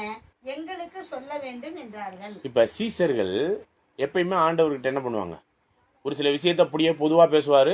அது யாருக்குமே புரியாது, ஜனங்களுக்கெல்லாம். சீசர்கள் என்ன பண்ணிடுவாங்க? தனியாக வருவாங்க. ஆண்டவரே எங்களுக்கு இது விளக்கம் சொல்லுங்கன்னு சொல்லும்போது அவர் சொல்லி கொடுத்துருவார். அப்படி தான் இந்த இடத்துல என்ன பண்ணுறாங்கன்னா, சீசர்கள் அவரிடத்துல தனித்து வந்து, ஆண்டவரே ஓகே நீங்கள் சொல்கிறதெல்லாம் ஓகே தான், உம்முடைய வருகைக்கும் உலகத்தின் முடிவுக்கும் அடையாளம், நல்ல கவனிங்க, அடையாளம் என்ன? சரிங்களா? இப்போ என்ன கேள்வி? அந்த கேள்வி நம்ம கொஞ்சம் யோசிச்சு பார்ப்போம். அந்த கேள்வியை பற்றி, உம்முடைய வருகைக்கும் உலகத்தின் முடிவுக்கும் அடையாளம் என்னன்னு 2000 வருஷத்துக்கு முன்னாடி இந்த கேள்வியை கேட்டிருக்கிறாங்க. எதற்காக கேட்டாங்க? ஒருவேளை ஆண்டவர் 2ஆம் வருகையில் வந்துட்டாரா அப்படின்னு ஒரு கேள்வி கேட்டால் என்ன சொல்றது? சும்மா ஒரு கருத்துக்காக கேட்குறேங்க. வந்துட்டாரா அப்படின்னு ஒரு கேள்வியை கேட்டால் என்ன சொல்றது? இல்லை. அப்படின்னா இந்த கேள்வியை கேட்டிருக்கிறாங்க. இது அவங்களுக்கு கேட்டாங்களா? ஒருவேளை நம்ம காலத்துல தான் ஆண்டவர் 2ஆம் வருகையில் வர்றதா வச்சுக்குவோமே, அதை நமக்காக கேட்டாங்களா? இந்த கேள்வியை 2000 வருஷமாச்சு, ஆண்டவர் 2ஆம் வருகையில் வந்த மாதிரி தெரியல. வந்துட்டாருன்னா சொல்லுங்க. அப்படின்னா இந்த கேள்வியை சீசர்கள் அன்னைக்கு கேட்குறாங்க. ரொம்ப எப்போதான் 2ஆம் வருகையில் வருவார் அப்படிங்கிற ஒரு ஆசையில கேட்குறாங்க. சரிங்களா? உம்முடைய வருகைக்கும் உலகத்தின் முடிவுக்கும் அடையாளம் என்ன அப்படின்னு கேட்குறாங்க. அப்படி கேட்கும்போது இதனுடைய அடையாளபூர்வமான விஷயத்தை தான் இவ்வளோ விஷயம் சொல்லிக்கிட்டு வர்றாரு ஆண்டவர். எதெல்லாம்? தானியேல் தீர்க்கதரிசி பாலாக்கு மறுவறுப்பை சொல்லியிருக்கிறானே, நீ போய் அதை வாய்ச்சி பாரு. சிந்திக்கும் போது நீ மலைக்கு ஓடி போயிரு. அந்நாளில் கர்ப்பவதினா ஆண்டவர் 2ஆம் வருகையில் வரும்பொழுது கர்ப்பவதிகளுக்கும் பால் கொடுக்குறவங்களுக்கும் ஐயோ, ஓய்வு நாளிலாவது மழை காலத்திலாவது நீ ஓடி போறதை வச்சு கொஞ்சம் யோசிச்சுக்க, நீ ஜெபம் பண்ணிக்க, அந்த நாளில் நடக்காத அளவுக்கு பார்த்துக்க, அது ரொம்ப கஷ்டமா இருக்கும் ஓடுறது. இப்படிங்கிறதெல்லாம் எதற்கான ஒரு பதிலை சொல்லிக்கிட்டு இருக்கிறாருன்னா, ஆண்டவர்கிட்ட கேட்டாங்க பார்த்தீங்களா சீசர்கள், அந்த கேள்விக்கான பதிலை தான் அடையாளமா சொல்லிக்கிட்டு இருக்காரு. அதை தான் சீசர்கள் அடையாளமா கேட்குறாங்க. அவங்களுக்காக கேட்டாங்களோ இல்லையோ, அது நமக்காக கேட்கப்பட்ட ஒரு கேள்வி. ஏன்னா ஒருவேளை நம்ம காலகட்டத்தில் அவர் 2ஆம் வருகையில் வர்றாருன்னா நிச்சயமாகவே நம்ம அதெல்லாம் நிச்சயமாகவே தெரிஞ்சிருக்கணும். சரிங்களா? ஓகே. இந்த உலகம் முடியணும்னா என்ன நடக்கணும்? இந்த உலகம் முடியணும். இந்த உலகம் யாருடைய கட்டுப்பாட்டில் இருக்கு? இந்த உலகம் யாருடைய, கொஞ்ச நேரத்துக்கு முன்னாடி கூட படித்தோம், இந்த உலகம் யாருடைய கட்டுப்பாட்டில் இருக்கு? இந்த பிரபஞ்சத்தின் தேவனானவன் இந்த உலகத்தை என்ன பண்ணி வச்சிருக்கிறான்? மனக்கண்களை குருடாக்கி வச்சிருக்கிறான். பிரபஞ்சம்னா உலகம். இந்த உலகத்தின் தேவன் அப்படின்னா இந்த உலகம் யாருடைய கட்டுப்பாட்டில் இருக்கு? சாத்தானுடைய கட்டுப்பாடு. சரிங்களா? ஆண்டவரை சாத்தான் சோதிக்கிறான். சரிங்களா? எல்லா ராஜ்யத்தையும் காமிச்சிட்டு என்ன சொன்னான் தெரியுங்களா? மலை உச்சியில் கொண்டு போய் வச்சு என்ன சொன்னான்? இதெல்லாம் பாரு, இதெல்லாம் என் விட்டு, என்னுடையது, நீ என் காலில் விழுந்து வணங்கிக்க, உனக்கு ராஜ்யத்தை, இந்த ராஜ்யத்தில் உனக்கு தந்துடுறேன். ஆண்டவர் வந்தது மனம் திரும்புங்கள், பரலோக ராஜ்யம் சமீபமாக இருக்குன்னு சொல்லி அதை செஞ்சார். உம்முடைய ராஜ்யம் வருவதாகன்னு பிதா கிட்ட ஜெபம் பண்ண சொன்னார். இவன் சாத்தான் என்ன சொன்னான் தெரியுங்களா? நீ இந்த ராஜ்யம்னு சொல்லிக்கிட்டு இருக்கிறீல, அந்த ராஜ்யத்தை நான் உனக்கு தந்துடுறேன். எந்த ராஜ்யத்தை தந்துடுறேன்? நீ கேட்டுக்கிட்டு இருக்கிற அந்த ராஜ்யத்தை உனக்கு தந்துடுறேன். நீ என்ன பண்ணணும்? இப்போ எனக்கு என் காலில் விழுந்து வணங்கிக்க. புரியுதுங்களா? இப்போ இந்த விஷயத்துல தான் நம்ம யோசிக்க வேண்டியிருக்கு. இந்த உலகம் யாருடைய கட்டுப்பாட்டில் தான் இருக்குதுங்க? சாத்தானுடைய கட்டுப்பாட்டில் இருக்கு. அதனால தான் இந்த உலகத்துக்கு ஒரு முடிவு வரணுமா, வரக்கூடாதா? நிச்சயமா வரணும். ஏன்னா தீமை நிறைந்த உலகம், உச்சகட்டமான பாவங்கள்லாம் இருக்கக்கூடிய ஒரு உலகம். ஒவ்வொரு நாளும் ஒவ்வொருத்தரும் ஒவ்வொரு விதமான பிளான் போட்டு பாவம் பண்ற ஒரு சூழ்நிலையில இருக்குது. சரிங்களா? நோவாவின் நாட்கள்ல அன்னைக்கு பாவம் அதிகமரிச்சதுனால அன்னைக்கு அந்த உலகத்தை அழிச்சார். நோவாவின் நாட்கள்ல அப்ப இருந்து அந்த உலகத்தை என்ன பண்ணாருங்க? அழிச்சார். இப்ப அக்கிரமம் குறைஞ்சிருக்குங்களா, அதிகமா இருக்கா? அன்னைக்கோட இன்னைக்கு அதிகமா இருக்கு. அப்பனா இந்த உலகத்தை எத்தனை வாட்டி அழிக்கிறதுன்னு தெரியல. சரிங்களா? ஆனா இப்ப இந்த ஒரு விஷயத்துக்கு சீசர்கள் ரொம்ப தெளிவான ஒரு கேள்வியை கேட்கிறாங்க. உம்முடைய வருகைக்கும் உலகத்தின் முடிவுக்கும் அடையாளத்தை சொல்லுங்க. நான் ரொம்ப பொறுமையா அந்த ஒரு காரியத்தை சொல்லிட்டு இருக்கேன். ஏன்னா இந்த ஒரு வசனத்திலே இவ்வளவு விஷயம் இருக்குது. இது யாருக்காக சொல்லப்பட்டதுன்னா அவங்களுக்கு இல்ல, நமக்காக இருக்கும். சரிங்களா? ஏன்னா இந்த உலகத்தின் முடிவு அப்படிங்கிற ஒரு பாயிண்ட்டை நோட் பண்ணிக்கோங்க. நம்ம இந்த உலகத்தின் முடிவுல தான் இருக்கிறோமா அப்படிங்கிற ஒரு கேள்வியை கூட எழுப்ப வேண்டியிருக்கு. சரிங்களா? ஒருவேளை இன்னொரு 1000 வருஷம் கழிச்சு உலகம் முடிகிறதா வச்சுக்குவோமே, அப்பனா நம்ம என்ன பண்ண வேண்டியதில்லை.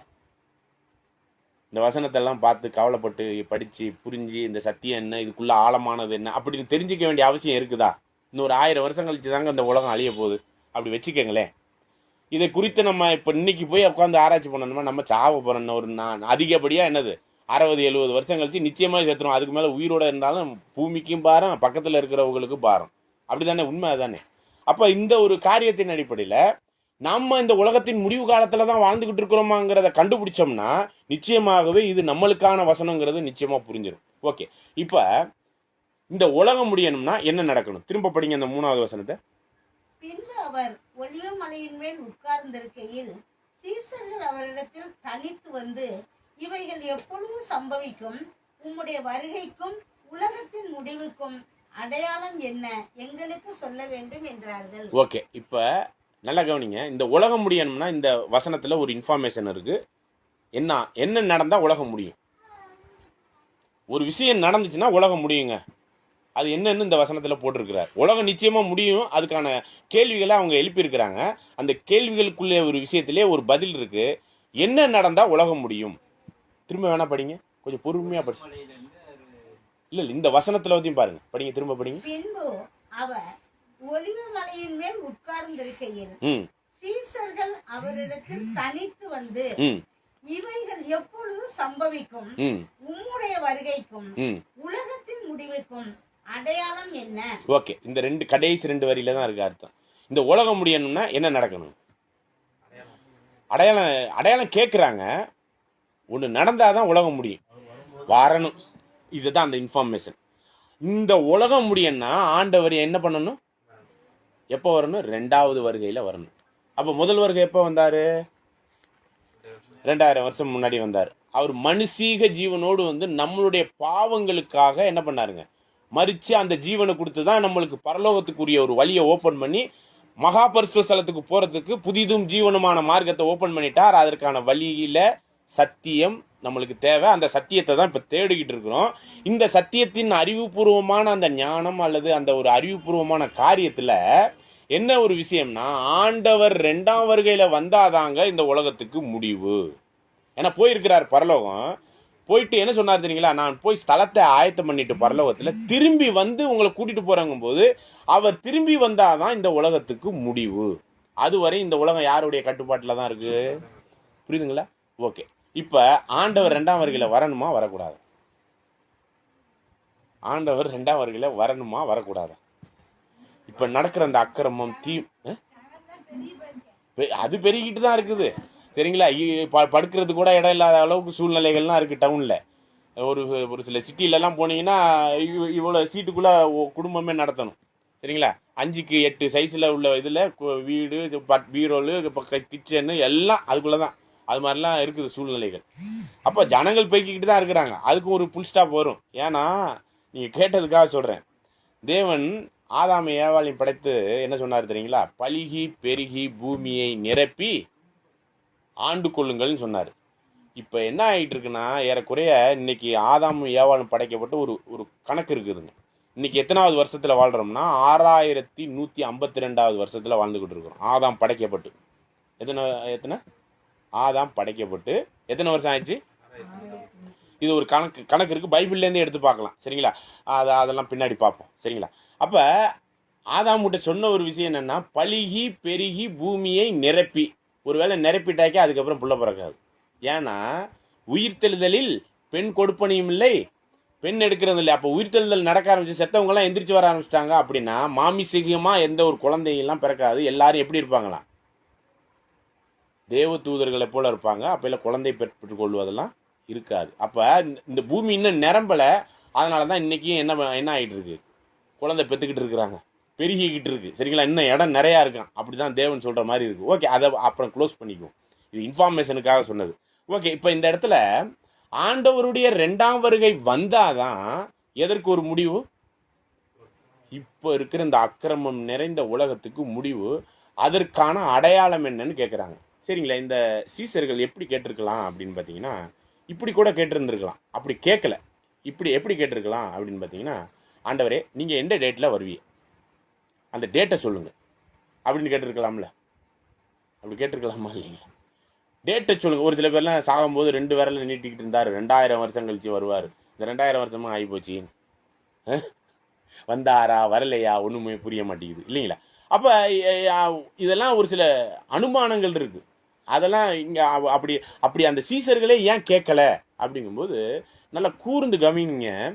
அவர் முதல் வருகையில் வந்திருக்கும்போது யாருடைய ஜனத்தின் மத்தியில் வந்து பிறந்து யாருக்கிட்ட அவர் வளர்ந்து யாருக்கிட்ட அவர் வாழ்ந்தாருங்க? சொந்த ஜனம் யூதர்கள், அவருடைய கோத்திரம் இஸ்ரேல் ஜனம். இவர் தான் கிறிஸ்து வரப்போறாருங்கிறது பழைய ஏற்பாட்டில் அவ்வளோ விஷயங்கள் எழுதியிருக்கு. இஸ்ரேல் ஜனங்களும் எதிர்பார்த்துக்கிட்டு இருக்கிறாங்க. பெத்லேஹேமில் தான் அவர் பிறப்பாருங்கிறதெல்லாம் எதிர்பார்த்துக்கிட்டு இருக்கிறாங்க. வந்தாரு, பிறந்தாரு. 12 வயசுல என்னதுங்க ஆலயத்துக்கு போகும்போது ஞானமான காரியத்தெல்லாம் சொன்னார். என்ன ஒரு அறிவுலாம் சொன்னாங்க. 30 வயசுல யோவான் ஸ்நானகன் ஞானஸ்தானம் எடுக்கும்போது இதோ உலகத்தின் பாவங்களை சுமந்து தீர்க்கிற தேவாட்டுக்குட்டி, இவர் தான் மெசியா, இவர் தான் கிறிஸ்துன்னு கூட அவர் அறிவிப்பு கொடுத்தாரு. இவ்வளவும் சொல்லிய 3.5 வருஷம் அவர் ஊழியம் முடிக்கும் போது என்ன நடந்துச்சுங்க? 3.5 வருஷம், 30லேருந்து 3.5 வருஷம், 33 வயசுல செத்ததாக சொல்றாங்க இல்லையா? பைபிளில் இருக்கா 33 வயசுல செத்தாருன்னு? புதிய ஏற்பாட்டிலலாம் இல்லை, ஆனால் இருக்குது பழைய ஏற்பாட்டில் 33 வயசுல சாகணும் அப்படின்னு. அதெல்லாம் நம்ம பார்க்கலாம். அதுவும் எங்கே இருக்குன்னா இதே தானியல் புத்தகத்தில் தான் இருக்குது. ஓகே, இதெல்லாம் காலங்கள் வரும்போது நம்ம பேசுவோம். அப்போ இந்த இடத்துல 3.5 வருஷம் அந்த ஜனங்கள் மத்தியில் தான், வெளியிலலாம் எங்கேயும் போய் ஊழியம் பண்ணலை. ஒரு கானானிய ஸ்திரீ, அதாவது புறஜாதி இஸ்ரேலே இல்லாத ஒரு சில ஜனங்கள் என்ன பண்ணாங்கன்னா, ஆண்டவர் அந்த அற்புதம்லாம் செய்கிறாரேன்னு வந்து கேட்டால் நாய்களுக்குள்ள அப்பத்தை எடுத்து எதுக்கு போடும்? சரி மன்னிச்சுங்க. பிள்ளைகளுக்குள்ள அப்பத்தை எடுத்து என்னங்க அது? இஸ்ரேல் ஜனங்களுக்கு மட்டும்தானே அவர் ஆண்டவர்? என்ன ஒரு கேள்வியா இருக்கு பாருங்க. ஆயினும் அந்த அம்மாவுடைய விசுவாசத்தை பாட்டு அதை குணமாக்குறாரு. அது ஒரு விஷயம், அது அப்புறம் நம்ம சிந்திக்கலாம். எதுக்காக சொல்றேன்னா, அந்த இஸ்ரேல் ஜனங்களுக்காக தான் நான் வந்தேன். காணாமல் போன அந்த 12 கோத்திரத்தை நோக்கி தான் நீங்க ஊழியம் பண்ணணும்னு சீசர்கள்கிட்ட கூட சொல்றாரு. இதெல்லாம் எதுக்கு சொல்றேன்னா, அவர் வாழ்ந்து வந்து அற்புதம் செஞ்சது, போக்குவரத்து எல்லாமே இந்தியாவில் வந்துலாம் பண்ணலை. எங்கே தான் பண்ணிக்கிட்டு இருந்தார், எங்கே தான் வாழ்ந்தார்னா அந்த இஸ்ரேல் நாட்டுக்குள்ளே தான். சரிங்களா? அதுலேயும் விசேஷ விதமாக யூதாவில் தான். அப்படி இருக்கும்போது அந்த ஜனங்களே இவர் கிறிஸ்து இல்லை, இவர் தேவனுடைய குமாரன்னு சொல்கிறாருன்னு சொல்லிட்டு அந்த ஜனங்களே என்ன பண்ணாங்க? அறிஞ்சு கொண்டாங்க. வேற யாரும் கொண்டாங்களா? நான் இதில் தான் நீங்கள் புரிஞ்சு கொள்ளணும். ஆண்டவர் முதலாம் வருகையில் வரும்போதே இவர் தான் கிறிஸ்துங்கிறத அறிய முடியலை அந்த ஜனங்கள். புரியுதுங்களா? அதனால தான் சீசர்கள் நீங்கள் 2ஆம் வருகையில் வரும்பொழுதும் இதே மாதிரி தான் ஒரு சில விஷயம் தெரியாமல் இருக்கும். அதனால எங்களுக்கு தெரிஞ்சுக்கணும்னா நீங்கள் என்ன பண்ணணும் அப்படின்னு பார்த்தீங்கன்னா, எங்களுக்கு அடையாளத்தை சொல்லுங்கன்னு சொல்லும்போது தான் இந்த மாதிரி அடையாளங்கள் எல்லாம் ஆண்டவர் சொல்லிட்டு வர்றாரு. இதில் இந்த காரியங்களில். சரிங்களா? ஓகே, அப்ப இதுல என்ன அடையாளம்லாம் சொல்றான்னு அப்படியே படிச்சுட்டு வரலாம் பாருங்க. சீசர்கள் ஆண்டவரை பார்த்து கேட்டுட்டாங்க, அதுக்கு ஆண்டவர் பதில் சொல்ல போறார். அதுக்கு முன்னாடி ஒரு விஷயம் சொல்லிடலாம். இந்த உலகம் முடிய போகுதுன்னா அது எப்போன்னு கேட்டோம் இல்லையா? ஆண்டவர் 2ஆம் வருகையில வந்தாதான். ஓகே, அப்போ உலகம் முடிய போற காலகட்டத்தில் நம்ம வாழ்றோமா அப்படின்னு ஒரு கேள்வி கேட்டா படிக்கலாம். தானியேல் 12ஆம் அதிகாரம் 4வது வசனம். நம்ம இந்த உலகம் முடிவு காலத்துல தான் வாழ்ந்துகிட்டு இருக்கிறோமா அப்படிங்கிறதுக்கு ஒரு வசனம் இருக்கு. அதை படிங்க. படிச்சுட்டு நம்ம உலகத்தின் முடிவு காலத்துல தான் வாழ்றோமா இல்லையாங்கிறத இப்ப நீங்க தான் சொல்லணும். படிங்க. பக்கம் 1049. ம் தானியேல் 12ஆம் அதிகாரம் வசனம் 4. ம் தானியேலாகிய நீயோ வென்றால் ஆ. முடிவு காலம் மட்டும் ம் இந்த வார்த்தைகளை புதை பொருளாக வைத்து வைத்து. நல்லா கவனிங்க. முடிவு காலம் மட்டும்னா எந்த முடிவு காலம்? இந்த உலகத்தின் முடிவு காலம் இருக்கு இல்லையா, அது வரையும் இந்த தானியேல் புத்தகத்துல எழுதியிருக்கிற எல்லா விஷயத்தையும் நீ என்ன பண்ணி வச்சிரு? புதை பொருளாக வைத்து வைத்து. புதை பொருள்னா புதைச்சி வச்சது அவ்வளவு ஈஸியா தெரியுமா? தங்கம் வெள்ளி எல்லாம் புதைச்சி எங்கேயோ வச்சிருக்கிற அவ்வளவு ஈஸியா தெரிஞ்சிருமான்னு கேட்கிறேன். அப்போ புதை பொருளாக வைத்து வைத்து அப்பொழுது ம் வைத்து இந்த புஸ்தகத்தை முத்திரை போடு. அதை முத்திரை போட்டு வச்சிரு. அப்படியே ஓபன் பண்ணி படிச்சாலும் யாருக்கும் புரியக்கூடாது. ஏன்னா போன வாரம் நம்ம படிச்சோம் தானியேல் புத்தகத்தை. தானியேல் கேட்கிறாப்புல, இதனுடைய அர்த்தம் என்ன அப்படின்னா, நீ என்ன வேலையோ எழுதி வச்சுட்டு போ, நீ செத்து போயிரு. அதுக்கப்புறம் நீ உன் சுதந்திரத்தில் வரும்போது அப்ப இல்லை நீ எந்திரிச்சு உயிர் தெளிந்து வந்துக்க. ஆனா நீ என்ன பண்ணணும்? இப்ப எழுதி வச்சுட்டு போயிட்டே இரு அப்படின்னா அவர்கிட்ட. இதே தானியேல் 12ஆம் அதிகாரத்துல 10, 11, 12 வசனங்கள்ல இப்படி வரும். சரிங்களா? அப்ப அவருக்கே இதெல்லாம் என்ன ஆகல, எழுதி வச்சவருக்கே புரியல. ஓகேங்களா? இப்ப இது முடிவு காலத்துல என்ன ஆகுமா? முடிவு காலம் வரையும் முடிவு காலம் மட்டும் இந்த வார்த்தைகளை புதை பொருளாக வைத்து வைத்து இந்த புஸ்தகத்தை முத்திரை போடு. ஓகே, இப்ப நம்ம ஒருவேளை நம்ம ஆண்டவர் சொன்னார் தானியேல் புத்தகத்துல போய் வாசிச்சு பாலாக்கு மறுவ படிச்சு சிந்திச்சுக்கங்க அப்படிங்கும்போது சிந்திக்கும் போது ஒரு விஷயம் நம்மளுக்கு தோன்றும். அது பரிசுத்த ஸ்தலத்துல நிற்க காணும் பொழுது அப்படிங்கிறது நம்மளுக்கு புரிய ஆரம்பிச்சிருச்சுன்னா நம்ம எந்த காலத்துல வாழ்ந்துகிட்டு இருக்கிறோம்னு அர்த்தம்? முடிவு காலம். இது அங்கே உள்ள வசனத்தின் அடிப்படையில் பார்த்தோம். இப்ப ஆக்சுவலாவே நம்ம முடிவு காலத்துல தான் இருக்கிறோமான்னு தொடர்ந்து படிங்க. அப்பொழுது அநேகர் இங்கும் அங்கும் ஓடி ஆராய்வார்கள், அறிவும் பெருகிப்போம் என்றான். ஓகே, உலகத்தின் முடிவு காலத்துல 2 விஷயம் நடக்கும். இங்கும் அங்கும் ஓடி ஆராய்வாங்கன்னா போக்குவரத்து ஃபாஸ்ட் ஆயிரும். அடுத்தது என்னது? இப்ப சொல்லுங்க, நாம முடிவு காலத்துல வாழ்ந்துகிட்டு இருக்கிறோமா இல்லையா? இந்த வசனத்தை படிச்சுட்டு சொல்லுங்க, நாம முடிவு காலத்துல வாழ்ந்துகிட்டு இருக்கிறோமா இல்லையா? இந்த உலகத்தின் முடிவு காலத்துல தான் வாழ்ந்துகிட்டு இருக்கிறோங்கிறதுக்கு இந்த தானியேல்ல உள்ள இந்த வசனம் ஒன்னே போதும். சரிங்களா? அப்படின்னா இந்த தானியேல்ல இந்த பாலாக்கும் அருவருப்பை குறித்து தானியேல் தீர்க்கதரிசி சொல்லி இருக்கிறானே, வாசிக்கிறவன் சிந்திக்க கடவன், அதை பரிசுத்த ஸ்தலத்தில் நிற்க, அப்படிலாம் படிச்சுட்டு வந்தோம் இல்லையா? இந்த விஷயம் நம்மளுக்கு புரிய வந்துருச்சுன்னா நிச்சயமாகவே நம்ம எந்த காலத்துல தான் இருக்கிறோம்? எந்த காலத்துல தான் இருக்கிறோம்? சரிங்களா? ஆகவே இப்ப நீங்க நினைச்சு பாருங்க, இப்ப நம்ம 2000 வருஷத்துக்கு அப்புறம் தான் ஆண்டவர் வருவார்னு நம்ம நினைச்சுக்கிட்டு இருக்க முடியுமா? நம்ம அறிவு பெருத்த காலத்துல இருக்கிறோம். ஒரு 25, 30 வருஷத்துக்கு முன்னாடி, 40 வருஷத்துக்கு முன்னாடிலாம் கடிதங்கள் போட்டுக்கிட்டு இருப்போம், தந்தி அடிப்போம் அவசரமா இருந்தா. சரிங்களா? ஒரு 25 வருஷம் 1995 எஸ்டிடி பூத்துல போய் வரிசையா நின்றுக்கிட்டு இருந்தோம். சரிங்களா? 2000 மொபைல் வர ஆரம்பிச்சிச்சு, தொலைபேசி மூலமா பக்கத்து டிஸ்ட்ரிக்ட்லாம் பேசிக்கிட்டு இருந்தோம். 2005 வெளிநாட்டில் பேச ஆரம்பிச்சாச்சு. ரொம்ப எங்க இருந்து வேணாலும் வயக்காட்டில் நின்று கூட பேசலாம். இப்போ லைவ்ல உட்காந்து பேசிக்கிட்டு இருக்கலாம். அப்படித்தானே? இதோட பெரிய அறிவு பெருக்கம் எதுவுமே இருக்காது. இப்போ பாக்கெட்லேயே உலகத்தை கொண்டாந்து வச்சுட்டான். எல்லா விஷயமும் இதுல உலகமே மொபைல்ல இருக்கா இல்லைங்களா? அப்ப நிச்சயமாகவே நம்ம உலகத்தின் முடிவு காலத்துல தான் வாழ்ந்து கொண்டிருக்கிறோங்கிறதுல சந்தேகமே இல்லை. இப்ப நீங்க சொல்லுங்க, இப்ப ஆண்டவர் 2ஆம் வருகையை பத்தி விஷயங்களை சொல்ல போறார், சொல்லிக்கிட்டு இருக்கார், இல்ல ஒரு சில விஷயங்களை நான் வெளிப்படுத்த போறாருன்னா நிச்சயமாகவே இது யாருக்கு தெரிஞ்சிருக்கணும்? எந்த காலத்துல வாழ்ந்துகிட்டு இருக்கிற ஜனங்களுக்கு தெரிஞ்சிருக்கணும்? சொல்லுங்க. இன்னொரு 2000 வருஷம், 100 வருஷம், இல்லை இதுக்கு முன்னாடி ஒரு 100, 200 வருஷம் அப்படி எதுவும் சொல்லலாமா? எந்த காலகட்டத்தில் உள்ளவங்களுக்கு இப்போ இந்த மத்தேயு 24 சொல்லப்பட்ட அடையாளபூர்வமான விஷயங்கள்லாம் புரியணும், புரிஞ்சு கொள்ள வேண்டிய நிர்பந்தம் அப்படின்னு கேட்குறேன். புரிஞ்சுதாங்க ஆகணும் அப்படிங்கிற ஒரு நிர்பந்தம் இருக்கு இல்லையா? அது கடைசி காலத்தில் அது யாருக்கு, எந்த காலகட்டம்னு சொல்லுங்க. ஒரு இன்னொரு 200 வருஷம் கழிச்சு உள்ள ஜனங்களுக்கா, இல்லை 200 வருஷத்துக்கு முன்னாடி உள்ள ஜனங்களுக்கா? நமக்கு தான். நல்லா புரிஞ்சுக்குங்க. இது ஏன்னா வேற யாருக்கும் இல்லை. இந்த விஷயம் நமக்கு. ஆண்டவருடைய 2ஆம் வருகை அப்படிங்கிற ஒரு விஷயம் இந்த உலகத்தின் முடிவு அப்படிங்கிறது அப்புறம் தான் நடக்கும். அப்படிங்கும்போது ஆண்டவர் இப்போ என்ன சொல்றான்னு பாருங்க. உம்முடைய வருகைக்கும் உலகத்தின் முடிவுக்கும் அடையாளம் என்ன? படிக்கலாம் பாருங்க. அடுத்த வசனம். இயேசு அவர்களுக்கு பிரதியுத்தரமாக, ம் ஒருவனும் உங்களை வஞ்சியாதபடிக்கு எச்சரிக்கையாய் இருங்கள். இப்போ கேள்வி என்னன்னா, உம்முடைய வருகை அப்படின்னா ஆண்டவர் 2ஆம் வருகையில வந்துட்டார் அப்படின்னா உலகம் முடியும். அதுக்கு அடையாளம் என்னன்னா, அடையாளத்துல முதல் அடையாளமா என்ன சொல்றாரு? இயேசு அவர்களுக்கு பிரதியுத்தரமாக, ஒருவனும் உங்களை வஞ்சியாதபடிக்கு எச்சரிக்கையாய் இருங்கள். யார் வேணாலும் ஏமாத்தலாம், தயவு செய்து ஏமாந்துடாதீங்க. சரிங்களா? யார் வேணாலும் உங்களை என்ன பண்ணலாம்? ஏமாத்தலாம். அதனால நீங்க என்ன பண்ணாதீங்க? ஏமாந்துடாதீங்க. தொடர்ந்து வாசிங்க. ஏனெனில் அநேகர் வந்து என் நாமத்தை தரித்து கொண்டு நானே கிறிஸ்து என்று சொல்லி அநேகரை வஞ்சிப்பார்கள். பாருங்க, நான் தான் கிறிஸ்துன்னு சொல்லி அநேகரை என்ன பண்ணிருப்பாங்க? வஞ்சிப்பார்கள், ஏமாத்திக்கிட்டு இருப்பாங்க. எப்ப? முடிவு காலத்துல. ஆண்டவர் 2ஆம் வருகையில வர்றாருன்னா பல அந்த கிறிஸ்து மாதிரி ஆளுகள்லாம் வந்து நான் தான் கிறிஸ்துன்னு சொல்லி ஏமாத்திக்கிட்டு இருக்குமா? ஒன்னுன்னு சொல்லியிருக்காரா, அநேகர்னு சொல்லியிருக்காரு? அநேகர். நிறைய பேர் ஏமாத்திக்கிட்டு இருப்பாங்களாம். இப்ப பாருங்க, நம்ம என்ன பண்றதுன்னே புரியல. ஓகே, தொடர்ந்து வாசிங்க. யுத்தங்களையும் யுத்தங்களின் செய்திகளையும் கேள்விப்படுவீர்கள், கலங்காதபடி எச்சரிக்கையாய் இருங்கள். ஓகே, இந்த விஷயம் நடந்துகிட்டு இருக்கா? யுத்தத்தின் செய்திகள் கேள்விப்படுறீங்களா? அப்ப ஆண்டவர் 2ஆம் வருகையில வந்துட்டாருன்னு எடுத்துக்கலாமா? ஏன்னா இப்போ இந்த அவர் சொன்ன அடையாளத்தில் இப்படி இருக்கிறதுனால நான் கேட்குறேன். நான் இப்போ பார்த்தீங்கன்னா 1ஆம் உலகப் போர், 2ஆம் உலகப் போரில் ஜப்பானில் அணுகுண்டு போட்டதில் அங்கே இன்னைக்கு வரையும் என்ன ஆகலை?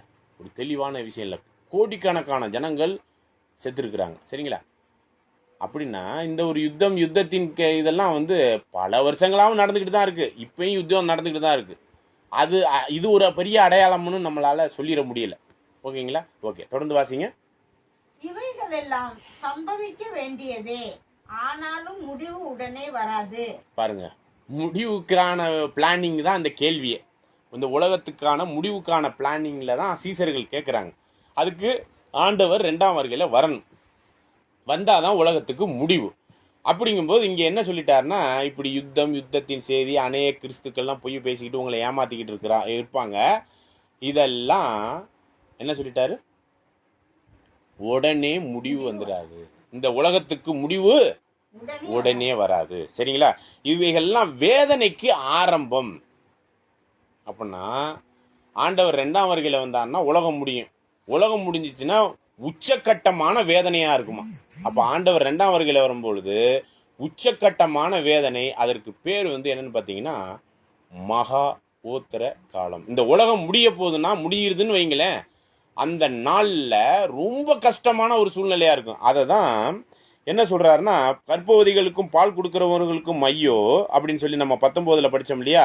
நீங்கள் ஓடி போவது மாரி காலத்திலோ ஓய்வு நாளிலோ நடக்காதபடிக்கு ஜெபம் பண்ணிக்கங்கன்னு சொல்லிட்டு 21வது வசனத்தை வாசிக்கலாம் பாருங்க. ஏனெனில் உலகம் உண்டானது முதல் இதுவரைக்கும் சம்பவித்திராததும் இனிமேலும் சம்பவியாதுமான மிகுந்த உபத்திரவம் அப்பொழுது உண்டாயிருக்கும். பாத்தீங்களா? இப்ப இந்த உலகம் முடிஞ்சிச்சுன்னா அந்த முடிகிற நேரத்துல மிகுந்த உத்தரமா இருக்குமா.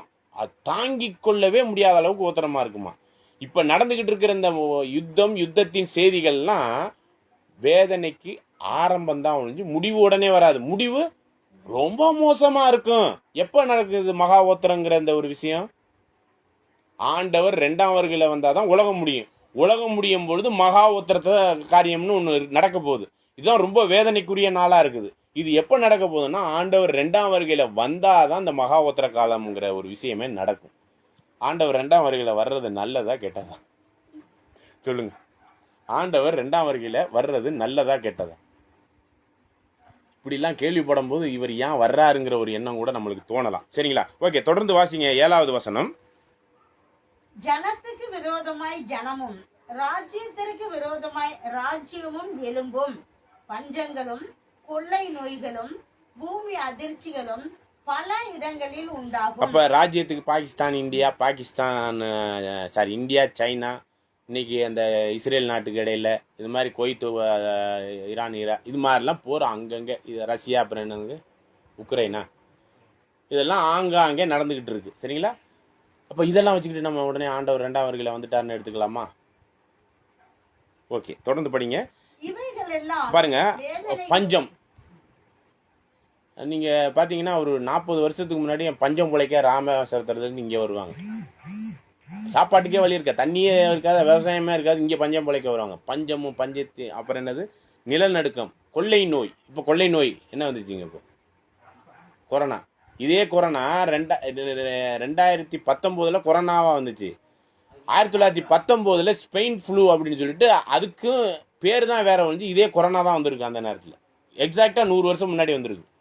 இந்த கொள்ளை நோயெல்லாம் வந்திருக்குங்க. இப்போ என்ன சொல்றீங்க? கொள்ளை நோயெல்லாம் இப்படிலாம். அப்புறம் என்னது, பூமி அதிர்ச்சி அங்கங்கே நடக்குது. பூச்சியில் நடந்துச்சு, குஜராத்தில். இது மாதிரி அங்கங்கே நடந்து அங்கங்கே இதெல்லாம் நம்ம கேள்விப்படுறோம். அப்போ இதெல்லாம் வச்சுக்கிட்டு ஆண்டவர் 2ஆம் வருகையில் வந்துட்டார், உலகம் அழிய போகுது அப்படின்னு நம்ம எடுத்துக்கலாமா? இதெல்லாம் இதுக்கு முன்னாடி நடந்துக்கிட்டு தான் ஏனுங்க. முடிவு உடனே வராது. சரிங்களா? அப்போ இதெல்லாம் நம்ம சிந்தித்து கொள்ளலாம். சரிங்களா? ஓகே, படிங்க தொடர்ந்து 8வது வசனம். வேதனைகளுக்கு ஆரம்பம். இவைகள்லாம் மகா ஓத்திரம் என்ற வேதனை இருக்குல்லையே, அது முடிவில் தான். அது ஆண்டவர் 2ஆம் வருகையில் வந்தாதான். அப்படி வந்திருக்கும் போதுதான் மிகுந்த ஓத்திரம். சரிங்களா? இப்போ நம்ம கொஞ்சம் ஆறுதலாக கொஞ்சம் வசனம் படிப்போம். ஏன்னா என்னங்க, கொடுமையை பற்றி, கொடுமையிலே பெரிய கொடுமையான விஷயத்தெல்லாம் பேசிக்கிட்டு இருக்கிறீங்க, ஏதாச்சும் நல்ல விஷயம் இருக்குதா இல்லைங்களா?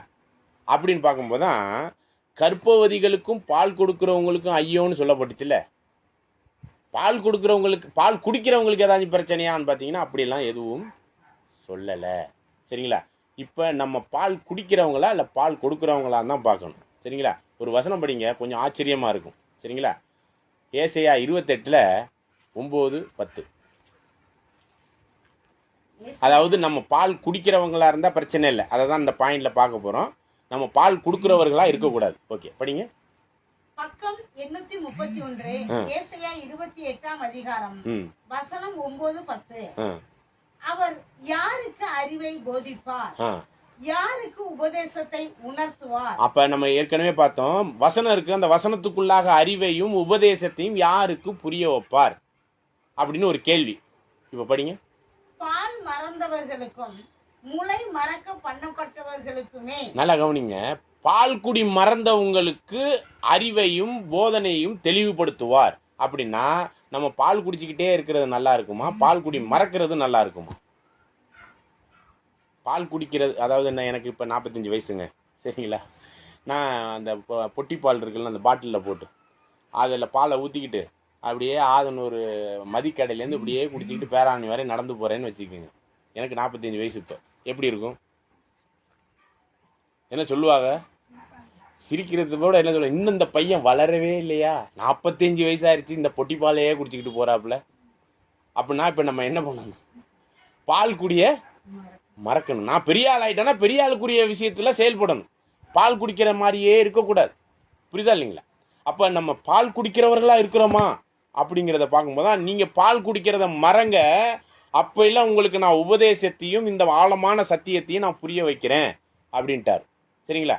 அப்படின்னா நம்ம பால் குடிக்கிறவங்களா? 1 கொரிந்தியர் 3ஆம் அதிகாரம் 1-4 வசனத்தை வாசிங்க. 1 கொரிந்தியர் 3ஆம் அதிகாரம் வசனம் 3 பக்கம் 228. மேலும் சகோதரரே, நான் உங்களை ஆவிக்குரியவர்கள் என்று எண்ணி உங்களுடனே பேசாமல் மாம்சத்துக்கு உரியவர்கள் என்றும் கிறிஸ்துவுக்குள் குழந்தைகள் என்றும் எண்ணி பேச வேண்டியதாயிற்று. கிறிஸ்துவுக்குள் குழந்தைகளா இருக்கிறீங்க அப்படின்னு நினைச்சு உங்கள்ட்ட பேசுறதா இருக்கு. ஆவிக்குரியவைகளே ஆவிக்குரியதா அட்வான்ஸா உங்கள்ட்ட பேச முடியலன்னு பவுல் சொல்றாரு. சரிங்களா? அதுக்கு என்ன விளக்கம் சொல்றாரு பாருங்க, படிங்க. நீங்கள் பலன் இல்லாதவர்கள் ஆனதால் உங்களுக்கு போஜனம் கொடாமல் பாலை குடிக்க கொடுத்தேன். புரியுதுங்களா? நீங்க அந்த அளவுக்கு வளரல, அதனால உங்களுக்கு நான் என்ன பண்ண முடியலன்னா, ஒரு இட்லி, தோசை, சிக்கன், புரோட்டா இப்படிலாம் கொடுக்க முடியல. என்னத்தை கொடுக்குற மாதிரி இருக்கு உங்களுக்கு? கிறிஸ்துவுக்குள் நீங்க குழந்தையா இருக்கிறதுனா பால் தான் கொடுக்க முடியும். இப்போ 6 மாச குழந்தைக்கு பாலை விட்டுட்டு நீங்க சிக்கன் மட்டன் கொடுத்தா என்ன ஆகும்? என்ன ஆகுன்னு கேட்குறேன். இல்லை சாப்பிட்டு தான் அப்படின்னு திணிக்கிறோம்னு வைங்க, என்ன ஆகும்? செத்து போயிடும் குழந்தை. சரிங்களா? அப்போ பால் குடிக்கிறவங்களுக்கு பால் தான். ஆனால் பால் வளர்ந்துட்டோம்னா பால் குடி மறந்துட்டு அடுத்தடுத்த லெவலுக்குள்ளே நம்ம இதாயிடுவோம். அப்போ என்ன சொல்கிறான்னு பாருங்கள், இப்போ நம்ம பால் குடிக்கிற நிலைமையிலேயே தான் இருக்கிறோமா, இதை மறக்கணும். அப்போ தான் அதுக்குரிய அறிவையும் அதுக்குரிய புத்தியையும் நம்மளை தெளிவுபடுத்துவார். அந்த உலக இஸ்ரேலர்கள் அங்கே இருந்துட்டு அப்படியே கேட்டுக்கிட்டு போனாங்களா மந்தமாக, அதெல்லாம் என்னன்னு பார்த்தீங்கன்னா பால் குடி மறக்கலை. ஆனால் சீசர்களுக்கு மட்டும்தான் என்ன பண்ணார், உபதேசத்தையும் அதனுடைய ஆழமான காரியங்களையும் என்ன பண்ணாருங்க தனியாக கூப்பிட்டு வச்சு உணர்த்தினார். அப்பனா இந்த பால் குடிக்கிறவங்க என்னன்னா என்ன பண்ணுவாங்க பாருங்க, படிங்க. இன்னமும் நீங்கள் மாம்சத்துக்கு உரியவர்களாய் இருக்கிறபடியால் இப்பொழுதும் உங்களுக்கு பலன் இல்லை. பாருங்க, நீங்க மாமிசமா சிந்திக்கிறதுனால நல்ல வாலிபத்திற்குரிய பலத்துல இல்ல, நீங்க குழந்தைத்தனமாவே இருக்கிறீங்க. குழந்தைகிட்ட ஒரு முட்டாயை கொடுத்து ஏமாத்தி என்ன பண்ணிவிடலாம், ஒரு பொம்மையை காமிச்சு என்ன பண்ணிவிடலாம், இது பண்ணிடலாம் இல்லைங்களா? பலமானவர்கள் அறிவுபூர்வமா இது நன்மை தீமைன்னு பகுத்தறிகிற அளவுக்கு நம்மளுக்கு அறிவை ஞானத்திலையும் ஆவியில நம்ம பெற்றிருந்தோம்னா, நீ என்னை ஏமாத்துற ஓடி போயிரு அப்படின்னு நம்ம இது பண்ணிடுவோம் இல்லையா? அப்ப இதுதான் நம்மளுக்கு இங்க புரிந்து கொள்ள வேண்டிய ஒரு விஷயமா இருக்கு. சரிங்களா? ஓகே, தொடர்ந்து வாசிங்க. பொறாமையும் வாக்குவாதமும் பேதகங்களும் உங்களுக்குள் இருக்கிறபடியா. பாருங்க, கொரிந்தி பட்டணத்தார்கிட்ட ஆவியின் வரங்கள்லாம் நிறைய இருந்தாலும் அங்க என்ன சொல்றாருன்னா அவங்களுக்குள்ள பொறாமை இருந்துச்சான். இன்னொருத்தன் வளர்ந்துடக்கூடாது, இன்னொருத்தன் இதாயிடக்கூடாதுன்னு. அப்புறம் வாக்குவாதம், காரியங்களை குறித்து தெளிவு இல்லாம வாக்குவாதம் பண்ணிக்கிறது. அடுத்தது பேதகம்னா போதனையின் அடிப்படையில் வித்தியாசம். சரிங்களா? அப்போ போதகம் அப்படின்னாக்க நீங்கள் உதாரணத்துக்கு நான் சொல்கிறேன். போதகம்னா பிதா குமாரன் பரிசுத்தாவி 3-1 ஒரு குரூப் சொல்லுவாங்க. பிதா வேற, குமாரன் வேற, பரிசுத்தாவி வேறன்னு ஒரு குரூப் சொல்லுவாங்க. அப்படியே பார்த்தீங்கன்னா நிறைய விஷயங்கள் ஒவ்வொரு சபையும் ஒவ்வொரு இது. அந்நிய பாஷை ஒரு சபை பேசுவாங்க, இன்னொரு சபை சொல்லுவாங்க அந்நிய பாஷையெல்லாம் பேசக்கூடாது அப்படிம்பாங்க. இன்னொரு சபை என்ன சொல்லுவாங்க, பெண்கள் போதனை பண்ணலாம்பாங்க. இன்னொரு சபையில் என்ன சொல்லுவாங்க, பெண்கள்லாம் போதனை பண்ணக்கூடாதும்பாங்க. ஒரு சபையில் கைத்தட்டலாம்பாங்க, இன்னொரு சபையில் அதெல்லாம் கைத்தட்டக்கூடாதும்பாங்க. இப்போ இதன் அடிப்படையில், போதனையின் அடிப்படையில் வேறுபாடு பொறாமை நம்மெல்லாம் கிறிஸ்தவர்கள் தானே. ஆனால் பாருங்க, அந்த ஒற்றுமை இல்லை. ஒருத்தர் இன்னொருத்தர்கிட்ட சமாதானத்தோடு நம்ம பழக கூட முடியலை. சரிங்களா? அப்போ அந்த பொறாமை வாக்குவாதம் போதனையின் அடிப்படையில் என்ன ஆயிடுச்சுன்னு பாருங்க. தொடர்ந்து வாசிங்க. நீங்கள் மாம்சத்துக்குரியவர்களாய் இருந்து மனுஷ மார்க்கமாய் நடக்கிறீர்கள் அல்லவா? மனுஷ மார்க்கம்னா மனுஷனுக்கு செம்மையாய் தோன்றுகிற வழி இருக்கு, அது செம்மையா தான் இருக்கும். ஆனா அது மரண வழி, தப்பான வழின்ட்டார். தொடர்ந்து வாசிங்க. ஒருவன் நான் பவுலை சேர்ந்தவன் என்றும் வேறொருவன் நான் அப்பொல்லாவை சேர்ந்தவன் என்றும் சொல்லுகிறபடியால் நீங்கள் மாம்சத்துக்கு உரியவர்கள் அல்லவா? பவுல் யார்? ஓகே, அப்ப அன்னைக்கே பவுலை சார்ந்தவன் அப்போஸ்தலர்கள்லாம் ஒரே மைண்ட்ல தான் இருந்தாங்க. ஆனா ஒவ்வொருத்தரும் பிடிச்சிக்கிட்டு அன்னைக்கு ஒவ்வொரு சபை இயங்கிக்கிட்டு இருந்துச்சு. அதே மாதிரி தான் இன்னைக்கு அந்த சபை இந்த சபை எந்த சபைன்னு சொல்லிட்டு எல்லாரும் அவங்கவுங்க ஒரு சபையை பிடிச்சிக்கிட்டு நம்ம என்ன பண்ணிக்கிட்டு இருக்கோம். அப்போனா இது மாதிரியான தன்மையிலலாம் இருந்தோம்னா நம்ம பால் குடிக்கிற நிலைமையில தான் இருக்கிறோம், வளரல. நம்ம அப்படி வளரணும்னா இந்த பால் குடி மறக்கணும். அப்படி மறந்தோம்னா தான் தேவன் என்ன சொல்லிட்டாரு, யாருக்கு நான் அறிவை உணர்த்துவேன், யாருக்கு நான் உபதேசத்தை புரிய வைப்பேன் அப்படின்னு சொல்லிட்டு பால் குடி மறந்தவங்களுக்கு. எபிரேயர் 5ஆம் அதிகாரம் 12வது வசனம். பக்கம் 301. எபிரேயர் 5ஆம் அதிகாரம் வசனம் 12. காலத்தை பார்த்தால் போதகராய் இருக்க வேண்டிய உங்களுக்கு தேவனுடைய வாக்கியங்களின் மூல உபதேசங்களை மறுபடியும் உபதேசிக்க வேண்டியதா இருக்கிறது. அதாவது பைபிள் காரியத்தை மறுபடியும் உபதேசிக்க வேண்டியதா இருக்குது. படிங்க. நீங்கள் பலமான ஆகாரத்தை அல்ல. இந்த 1 கொரிந்தியர்ல படிச்சோம்ல, கடினமான ஆகாரத்தை சாப்பிட கொடுக்க முடியல உங்களுக்கு. படிங்க. பாலை உண்ணத்தக்கவர்கள் ஆனீர்கள். பால் குடிக்கிற நிலைமையில தான் இருக்கிறீங்க. இப்ப ஒண்ணு இல்ல, இப்ப இந்த பாலாக்கு மறுவறுப்பு அப்படின்னு பார்த்தோம். ஒண்ணு இல்ல, 7 கொம்பு 7 கண்ணுன்னு பார்த்தோம். இதெல்லாம் நம்மளுக்கு புரியாம இருந்துச்சு. ஆனா ஒரு விஷயம் புரிய ஆரம்பிச்சோன்னே இப்ப நம்ம என்ன லெவலுக்கு வந்துட்டு வந்துறீங்களா, ஒரு சில விஷயம் கடினமான விஷயத்தை கையாளுற அளவுக்கு பழக ஆரம்பிச்சிட்டோம். இப்போ நீங்களே சொல்லுங்க, நம்ம பால் குடி மறக்க ஆரம்பிச்சிட்டோமா இல்லையா? ஒரு சில விஷயம் நம்மளுக்கு போதனை புரிய வந்துருச்சு, ஒரு சில விஷயங்கள் நம்ம புரியுற அளவுக்கு நம்மளுடைய சிந்தனைகள்லாம் மாறிக்கிட்டு இருக்குன்னா நம்ம பால் குடி மறந்துட்டோமா இல்லைங்களா? மறக்க ஆரம்பிச்சுக்கிட்டு இருக்கிறோம். அவ்வளோ சீக்கிரமாலாம் மறக்க முடியாது பால் குடிக்கிறது. ஓகே, படிங்க, தொடர்ந்து வாசிங்க. பால் உண்கிறவன் குழந்தையா இருக்கிறபடியினாலே நீதியின் வசனத்தில் பழக்கமில்லாதவனா இருக்கிறான். இதுக்கு காரணம் என்னன்னா, பால் குடிக்கிற நிலைமையிலே நம்ம வளராத நிலைமையில இருக்கிறதுக்கு காரணம் என்ன அப்படின்னா, நம்ம பைபிளே படிக்காம இருக்கிறோம். பைபிள்ல உள்ள வசனங்களே நம்மளுக்கு தெரியலையா, இதுதான் விஷயமா இருக்கு. அப்ப நம்ம என்ன பண்ணணும், நீதியின் வசனத்துல பழக்கம். இப்ப நம்ம ஒண்ணு இல்ல, ஜனகண மனகதின்னு நம்ம பாடுறோம். இது எப்பயில இருந்து சொல்லி கொடுப்பாங்க? எப்பயிலேருந்து சொல்லிக் கொடுப்பா? ஃபஸ்ட் ஸ்டாண்டர்டுக்கு முன்னாடியே இங்கே இதில் கூட சொல்லிக் கொடுப்பா, பால்வாடியிலே. 12வது வரையும் படிக்கிறோம், 12வது வரையும் கூட சொல்லிக் கொடுப்பா. அதுக்கப்புறம் காலேஜில் கூட இருக்கும். சரிங்களா? இப்போ எதுக்கு சொல்கிறேன்னா, அதெல்லாம் ரத்தத்தில் ஏற்றின மாதிரி நம்மளுக்கு சொல்லி கொடுத்ததுனால பழகிட்டோம். நம்ம எப்போ வேணாலும் அதை பார்க்காமலே பாட முடியும், அதை செய்ய முடியும். அப்போ என்ன சொல்கிறேன்னா, இதே மாதிரி நீதியின் வசனத்தில் பழகி அதை தெளிவாகுங்க அப்படிங்கிறார். நம்ம படிக்கவே இல்லைன்னு சொல்லி குற்றப்படுத்துறாரு. நீங்கள் பைபிள் படிக்காமல் இருக்கிறீங்கன்னா அதனுடைய அதாவது புரியாமல் இருக்கிறத பற்றி அடுத்த ஸ்டேஜ். படிக்காமலே இருக்கிறீங்க அப்படின்னா என்ன சொல்ல வர்றாருன்னா, நீங்கள் நீதியின் வசனத்தில் பழக்கம் இல்லை, கிறிஸ்துவுக்குள் பால் குடிக்கிற நிலைமையில தான் இருக்கிறீங்க, இன்னும் வளரல அப்படிங்கிறார். சரிங்களா? ஓகே, தொடர்ந்து வாசிங்க. பலமான ஆகாரமானது நன்மை தீமை இன்னதென்று பயிற்சியினால் பகுத்தறியத்தக்கதாக முயற்சி செய்யும் ஞானோந்திரியங்களை உடையவர்களாகிய பூரண வயது உள்ளவர்களுக்கே தகும். ஆகவே இந்த ஒரு விஷயம் புரிஞ்சுக்கலாம். நன்மை தீமை இன்னதென்று பகுத்தறிகிற அந்த அறிவுக்குள்ளான ஒரு விஷயம் வருதுன்னா, ஒரு சில விஷயம் நம்மளுக்கு புரிய வருது, புரிஞ்சுக்கிட்டு இருக்கிறோம் அப்படின்னா நம்ம எண்ணத்துக்குள்ள வந்துட்டோம். அப்பனா பால் குடி மறக்க ஆரம்பிச்சிட்டோம். இன்னும் சொல்லப்போனால் இந்த கூடுகைக்குள்ளாக நம்ம என்னன்னா வளர ஆரம்பிச்சிருவோம் ஆவிக்குரிய ரீதியில். அந்த ஆவிக்குரிய காரியத்தில் ஆண்டவருடைய 2ஆம் வருகையின் காலத்தில் வாழ்ந்துகிட்டு இருக்கிறோங்கிறதே கண்டுபிடிச்சிட்டோமா இல்லையா? இது அநேகருக்கு தெரியாது. இந்த கூடுகையில் வந்ததுனால தான் நம்ம அதை கண்டுபிடிக்கிறோம். அறிவு பெருத்த காலத்தில் உலகம் முடியும் போது உலகம் முடியறதுக்குள்ளே யார் வந்துடணும்? ஆண்டவர் 2ஆம் வருகையில் வந்துடணும். சரிங்களா?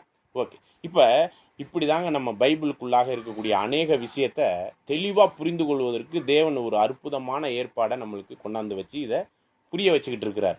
இன்னும் ஏற்ற காலத்துக்கான ஏற்ற சத்தியங்களுக்குரிய இந்த ஆழமான ஞான இந்திரியங்களுடைய அந்த ஒரு விஷயத்தை நம்மளுக்கு என்ன பண்ணிக்கிட்டு இருக்கார்? தெளிவுபடுத்திக்கிட்டு இருக்கிறாரு. சரிங்களா?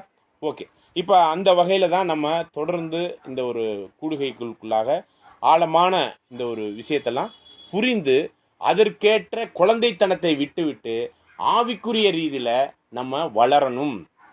அப்படி வளரும் போது பலப்பட்டிருக்கும் போது ஒரு பாருங்க, குழந்தைக்கு எப்பயுமே நம்ம என்ன பண்ணணும்? இங்கே போயிருதோ அங்கே போயிருதோ, அது சலங்கை கூட காலில் கட்டி வச்சிருப்பா. எதுக்கு? இங்கிட்ட அங்கிட்டு ஓடுதான்னு பார்த்து அந்த சத்தத்தை வச்சு நம்ம டக்குன்னு கண்டுபிடிக்கிறது. சரிங்களா? கொலுசு கட்டுறதுனுடைய நோக்கமே சின்ன பிள்ளைக்கு அதுதான். சரிங்களா? ஓகே. அப்போ அந்த மாதிரிலாம் வச்சு நம்ம பார்ப்போம், அங்கே போவோம், அடுப்புக்கிட்ட போவோம், இதுக்கு போவோம், எல்லாம் நம்ம 24 மணி நேரமும் அந்த பிள்ளைய என்ன பார்க்கணுங்க? ஒரு கண்காணிப்பு வைக்கணும். சரிங்களா? ஒரு வாலிப வயசுக்கு வந்துட்டா அந்த பிள்ளைய கண்காணிக்க வேண்டியிருக்கா? அப்பப்போ கொஞ்சம் எச்சரிப்பு கொடுத்தா போதும். எது நல்லது கெட்டதுன்னு தெரிய ஆரம்பிச்சிருச்சுன்னா அப்போ தேவையில்லை. இதுதான் நம்மளுடைய வாழ்க்கையில். அதே மாதிரி தான் இந்த ஆவிக்குரிய வாழ்க்கையில் கூட நம்மளுடைய விஷயங்கள் குழந்தைத்தனமாக இருக்கிறோம்னா, நம்ம வளராத நிலைமையில் பால் குடிக்கிற நிலைமையில் இருக்கிறோம்னா நம்மளுக்குள்ள வேத வசனங்களின் ஆழமான காரியங்கள்லாம் புரியாமல் இருக்குதுன்னு அர்த்தம். சரிங்களா? பைபிளே நம்ம படிக்கலேன்னு அர்த்தம். இனிமே இந்த குழந்தைத்தனத்தில் நம்ம இருக்கக்கூடாது. அதை தான் இன்னைய பாடத்தில் ரொம்ப முக்கியமாக புரிஞ்சு கொள்ளணும். சரிங்களா? ஒருவேளை நீங்கள் பைபிள் படிக்கணும்னு நினச்சிங்கன்னா ஒரு நாவல் படிக்கிற மாதிரி கடன்னு படிச்சிங்கன்னா 72 மணி நேரத்தில் படித்து முடிச்சிடலாமா? ஆனால் அவ்வளோ சீக்கிரமாலாம் படிக்க முடியாது. படித்த உடனே நம்மளுக்கு என்ன வரும்? பைபிள் படித்த உடனே எனக்கெல்லாம் நல்லா தூக்கம் வரும். சரிங்களா? அப்போ இதுதான் விஷயம். என்னென்னா இதனுடைய காரியம் அப்படி இருக்குது. ஏன்னா எந்த ஒரு விஷயத்தையும் உங்களுக்கு புதுசாக சொல்கிறோம்னு வச்சிங்களேன், புதுசாக செய்கிறோம்னா அது பிடிக்காது. நம்மளுக்கு புதிய விஷயம் நம்மளுக்குள்ளே வருதுன்னா அது பிடிக்காது. இப்போ நம்மளுக்கு பிடிக்காத ஒரு விஷயத்த உங்களுக்கு கேட்க வைக்கணும்னு நினச்சிக்கிட்டு நான் சொல்லிக்கிட்டு இருக்கிறோம்னு வைங்க, அது உங்களுக்கு பிடிக்குமா? அது என்ன ஆகும்னா காதே முதல்ல கேட்காது, இங்கேயே உள்ளே போகாது. நம்ம இங்கே உட்கார வச்சு கத்துன்னு கத்துறதுனால கொஞ்சம் காதுக்குள்ளே கேட்டு இங்கே உள்ள லேசாக போகுதுன்னு வைங்களேன், அப்படியே தூக்கம் வரும். ஏன்னா மனசளவில் அதை கேட்கறதுக்கான மைண்ட் இருக்காது. ஆனால் இப்போ பாருங்கள், நம்மளுடைய மைண்டு இதில் ஏதோ ஒன்று இருக்குதுன்னு ஒரு மனசு வந்துருச்சு பாருங்க. இந்த காரியத்திற்குள்ளாக மனசை மாற்றணும். மனம் திரும்புங்கள், பரலோக ராஜ்யம் சமீபத்திற்கு அப்படிங்கும் போதான் இந்த மனம் திரும்புதலுக்குரிய மனசு வந்துருச்சு. இதற்குரிய காரியத்தில் நம்ம வளரணுங்கிற ஒரு எண்ணம் வந்துருச்சு. இந்த வளர்ச்சிக்குரிய முதல் ஸ்டெப்பாக நம்ம என்ன பண்ணணும்னா நம்ம முயற்சி பண்ணலாம். சரிங்களா? பைபிள் படிக்க ஆரம்பிச்சிடலாம். ஏன்னா அதில் பழக்கம் இல்லாதனால தான் நம்ம இன்னும் இந்த மாதிரியான வளர்ச்சி இல்லாத தன்மையில் இருக்கிறோமோ அப்படிங்கிற ஒரு விஷயம் இருக்குது. சரிங்களா? ஓகே. அப்போ ஒரு சில விஷயங்களை மட்டும் நம்ம பார்த்துட்டு நம்ம முடிச்சிடலாம். எதுன்னு பார்த்தீங்கன்னா, இந்த தானியேல் தீர்க்கதரிசி சொன்னார்ல, பாழாக்கும் அருவருப்பு, அதை பற்றி ஒரு 5-6 இடத்துல வசனம் இருக்குது. அந்த 5-6 வசனத்தை பற்றி படிச்சுட்டு நம்ம நிறைவு பண்ணிக்கலாம். சரிங்களா? ஒருவேளை நம்ம அடுத்த கூடுகையில் வாய்ப்பு இருக்கும்போது அதை குறித்து நம்ம சிந்திக்கலாம். சரிங்களா? தானியேல் 12ஆம் அதிகாரத்தில் அதுக்கு முன்பாக தானியேல் 11ஆம் அதிகாரத்தில்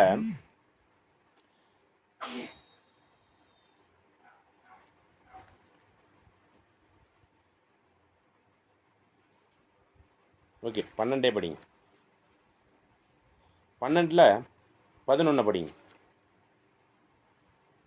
பக்கம் 1049. தானியேல் 12ஆம் அதிகாரம் வசனம் 11. அன்றாட பலி நீக்கப்பட்டு பாழாக்கும் அருவருப்பு ஸ்தாபிக்கப்படும் காலம் முதல் 1290 நாள் செல்லும். பாருங்க, இந்த இடத்துல தான் ஒரு வசனம் என்ன சொல்லுதுன்னா, பாழாக்கும் அருவருப்பு ஸ்தாபிக்கப்பட்டு அப்படின்னு இந்த இடத்துல தானியேல் 12ஆம் அதிகாரத்தில் சொல்றாரு. பாழாக்கும் அருவருப்பு ஸ்தாபிக்கப்படும் போது ஒரு விஷயம் ஸ்டார்ட் ஆகுது, ஒன்று முடியுது. அது என்னது? அன்றாட பலிங்கிறது நிற்கிது, பாழாக்கும் அருவருப்பு ஸ்டார்ட் ஆகுது, ஸ்தாபிக்கப்படுது. எந்த இடத்துல பாழாக்கும் அருவருப்பு வந்து நிற்கிறதா நம்ம மத்தேயுல படித்தோம்? எந்த இடத்துல? பாழாக்கும் அருவருப்பை குறித்து தானியேல் தீர்க்கதரிசி சொல்லியிருக்கிறானே, வாசிக்கிறவன் சிந்திக்க கடவன். அந்த பாழாக்கும் அருவருப்பு எங்க வந்து நிற்கும்? பரிசுத்த ஸ்தலத்தில் நிற்க காணும் பொழுது. அப்பனா பரிசுத்த ஸ்தலத்துல அன்றாட பலி நீக்கப்பட்டிருக்கும். என்ன ஸ்டார்ட் ஆயிருக்கும்? என்ன ஸ்டார்ட் ஆயிருக்கும்? பாழாக்கும் அருவருப்பு ஸ்டார்ட் ஆயிருக்கும். அப்போ ஒரு விஷயம் எடுக்கப்படும் போது ஒரு விஷயம் ஸ்டார்ட் ஆகுது. இப்போ இதில் இன்னொரு குழு கிடைச்சிருக்கு. இந்த பாழாக்கும் அருவருப்பு எப்போ ஸ்டார்ட் ஆகும்னா, அன்றாட பலி நிறுத்தப்பட்டிருக்கும் போது. அப்படின்னா நம்ம என்னதை கண்டுபிடிக்கணும்? அன்றாட பலி அப்படின்னா என்ன, அது எப்போ நிறுத்தப்படுது அப்படிங்கிறத பார்க்கணும். இதே மாதிரி 11ஆம் அதிகாரத்தில் 31வது வசனத்தை வாசிக்கலாம். பக்கம் 1048. தானியேல் 11ஆம் அதிகாரம் வசனம் 31.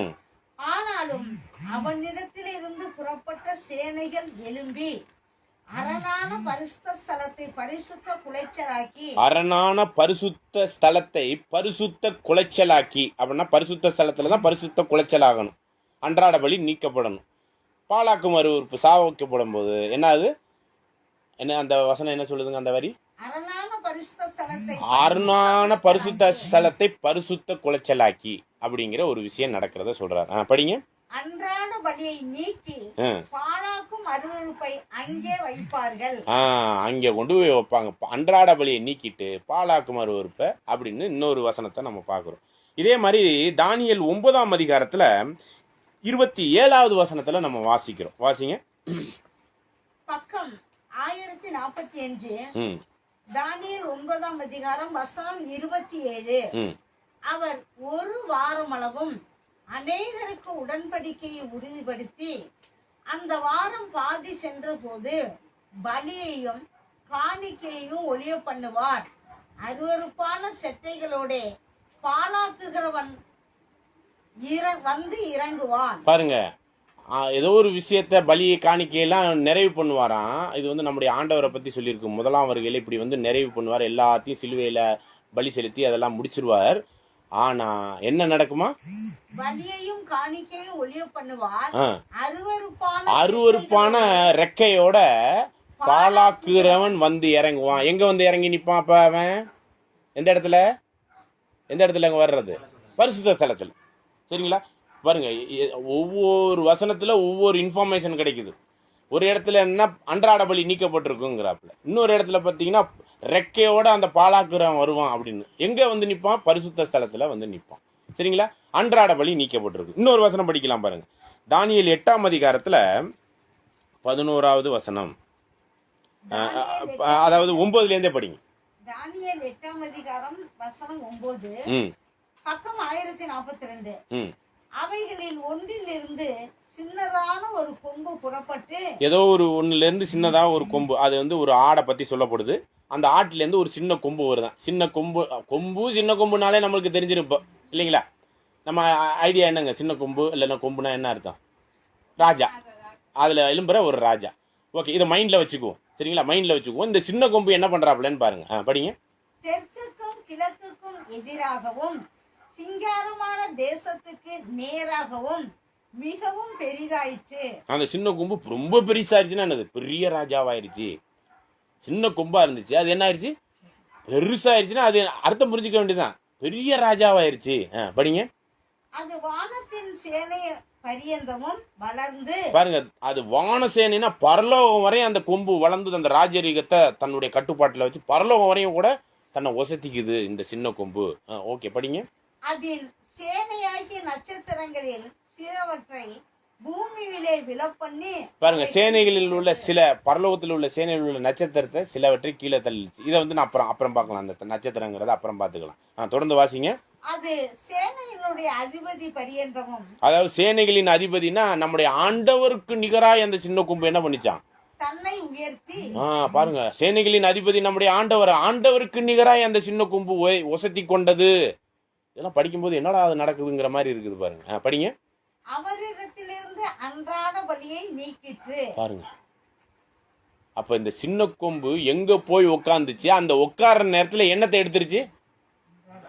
அன்றாட பலியை நீக்கினது. பாலாக்கும் அருவருப்பு, பாலாக்கு அருவருப்பு சேட்டைகளோடு வந்து இறங்குவான். அவன் என்ன பண்ணிட்டு இருப்பானா, ஒரு சின்ன கொம்பா இருந்து பெரிய கொம்பா மாறி இருப்பான். இது ஒரு இன்ஃபர்மேஷன். அப்ப சின்ன கொம்புனாலே அது யாரை அடையாளப்படுத்துது?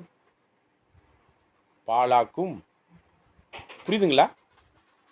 வானபரியந்தம் உயர்ந்து அதை என்னது அன்றாட பலியை நீக்கிட்டு இவன் போய் உட்காருவான். கடவுளுக்கே நிகரா தன்னை உயர்த்தி கொள்ற ஒருவனா இருப்பான் அந்த சின்ன கொம்பு பெரிய கொம்பாகி. அப்ப இந்த சின்ன கொம்பு எதை அடையாளப்படுத்துது? இப்ப எதை அடையாளப்படுத்துதுங்க? ஒரு பெரிய ராஜா மாதிரி வந்து ஏங்கிக்கிட்டு இருப்பான், கடவுளுக்கு நிகராய் தன்னை உயர்த்துவான். அது பாலாக்கும் அருவருப்பா இருக்கும். இதுல உள்ள இன்ஃபர்மேஷன்லாம் நம்மளுக்கு புரிய வந்துருச்சா இல்லைங்களா? பாலாக்கும் அருவருப்புனா யாரோ ஒரு ராஜா கிளம்ப போறான். அவன் தேவனுக்கு நிகராய் எலும்பி தேவனுடைய சிங்காசனத்திலே போய் உட்கார்ற அளவுக்கு தன்னை ஒசத்தி கொண்டு அன்றாட பலியை நீக்கிட்டு அவன் போய் ராஜா மாதிரி சேனைகளின் அதிபதி வரையும் தன்னை ஒசத்தி கொள்வான். அடுத்து என்ன பண்றான் பாருங்க, படிங்க. அவருடைய பரிசுத்த ஸ்தலம் தள்ளுண்டது. பாருங்க, அப்படிப்பட்ட மகிமையான கிறிஸ்துவினுடைய பரிசுத்த ஸ்தலமே, ஏன்னா இது வந்து பரிசுத்த ஸ்தலங்கிறது நம்ம ஆசரிப்பு கூடாரம் ஆலயத்துல பாத்துக்கிட்டு இருந்த ஒரு விஷயம். அப்படிப்பட்ட பரிசுத்த ஸ்தலங்கிறது ஆவிக்குரிய ரீதியில எது? பரலோகம். அந்த அதற்குரிய தன்மையில உள்ள பூமிக்குரிய பரிசுத்தமான ஜீவனுக்கு ஏதுவான அந்த காரியங்களை சொல்லப்படுது. அந்த மாதிரி பரிசுத்த ஸ்தலமே என்ன ஆயிடுச்சு? அந்த பரிசுத்த தன்மையிலிருந்து தள்ளுண்டது. அதான் பரிசுத்த ஸ்தலத்தில் பாலாக்கு மறுவறுப்பு சின்ன கொம்பு மாதிரி இருக்கிறவன் பெரிய ஆளாகி தேவனுக்கு நிகராகவே தன்னை உயர்த்தி தன்னையே தேவன் என்று சொல்லுகிற அளவுக்கு கேட்டின் மகனாகிய பாவ மனுஷன் அப்படின்னு சொல்லப்படுது தெசலோனிக்கேர்ல. இவன் தன்னையே எங்க ஒசத்திக்குவான்? தேவனுக்கு நிகராக ஒசத்தி கொள்வான் இந்த சின்ன கொம்பு. 2 தெசலோனிக்கேர் 2ஆம் அதிகாரம் 1-4 படிங்க. இது எப்போ வருவாங்கிற ஒரு இன்ஃபர்மேஷன் இருக்கு. அதை முடிச்சுட்டு நம்ம பாடத்தை இன்னும் நாளைக்கு முடிச்சிடலாம். படிங்க. 2 தெசலோனிக்கேர் 2ஆம் அதிகாரம் பக்கம் 284. அவன் எதிர்த்து நிற்கிறவனாயும் இல்ல 1 அன்றியும் சகோதரரே, நம்முடைய கர்த்தராகிய இயேசு கிறிஸ்துவின் வருகையும் நாம் அவரிடத்திலே சேர்க்கப்படுவதையும் குறித்து நாங்கள் உங்களை வேண்டிக் கொள்ளுகிறது என்னவென்றால், ஒரு ஆவியினாலாவது வார்த்தையினாலாவது எங்களிடத்தில் இருந்து வந்ததாய் தோன்றுகிற ஒரு நிருபத்தினாலாவது கிறிஸ்துவனுடைய நாள் சமீபமாய் இருக்கிறதாக சொல்லப்பட்டால் உடனே சஞ்சலப்படாமலும் கலங்காமலும் இருங்கள். இதைதான் ஆண்டவர்கிட்ட கேட்டாங்க சீசர்கள். உங்களுடைய வருகைக்கும் உலகத்தின் முடிவுக்குன்னா நிறைய பேர் என் பேரை சொல்லிட்டு ஏமாத்திட்டு வருவாங்க. நீங்க ஏமாந்துடாதீங்க, கவலைப்படாதீங்கன்னு சொல்லி முடிக்கிறது தான் இந்த வசனத்திலையும். யாராச்சும் 2ஆம் வருகையில வந்துட்டதாகவோ யாராச்சும் நாங்க சொன்னதாக சொன்னா கூட நீங்க சந்தேகப்படாமலும் கவலைப்படாமலும் அந்த நாள் வந்துட்டதா சொன்னாலும் என்ன பண்ணிடாதீங்க, உடனே நம்பிடாதீங்க. ஓகேங்களா? அப்படின்னு சொல்லிட்டு ஒரு இன்ஃபர்மேஷன் கிடைக்குது பாருங்க. படிங்க. எவ்விதத்தினாலும் ஒருவனும் உங்களை மோசம் போக்காதபடிக்கு எச்சரிக்கையாயிருங்கள். ஏனெனில் விசுவாச துரோகம் முந்தி நேரிட்டு கேட்டின் மகனாகிய பாவ மனுஷன் வெளிப்பட்டாலுடைய அந்த நாள் வராது.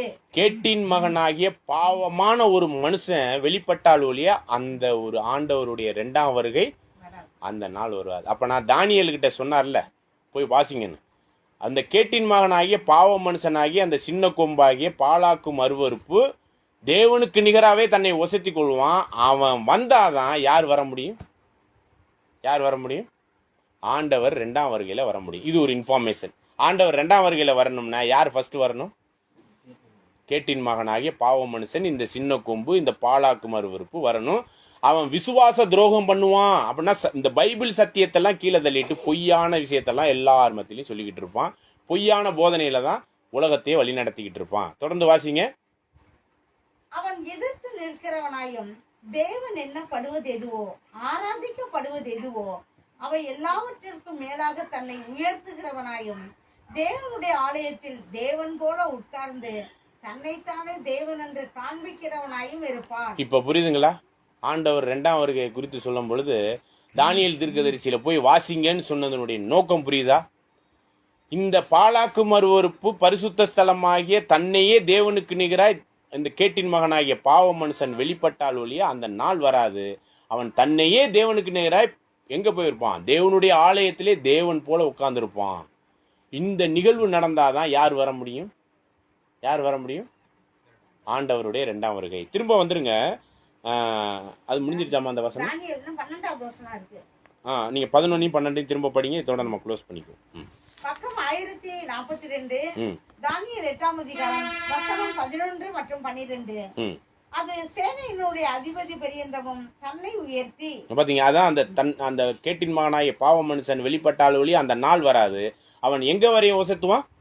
சேனையினுடைய அதிபதி பரியந்தம் தன்னை உயர்த்தி. அதுதான் இங்க தெசலோனிக்க போகும்போது படிக்கும்போது என்ன பண்ண, தேவனுக்கு நிகராய் தன்னையே தேவன்னு அங்க கொண்டு உட்கார வச்சு தன்னை இது பண்ணுவான். படிங்க.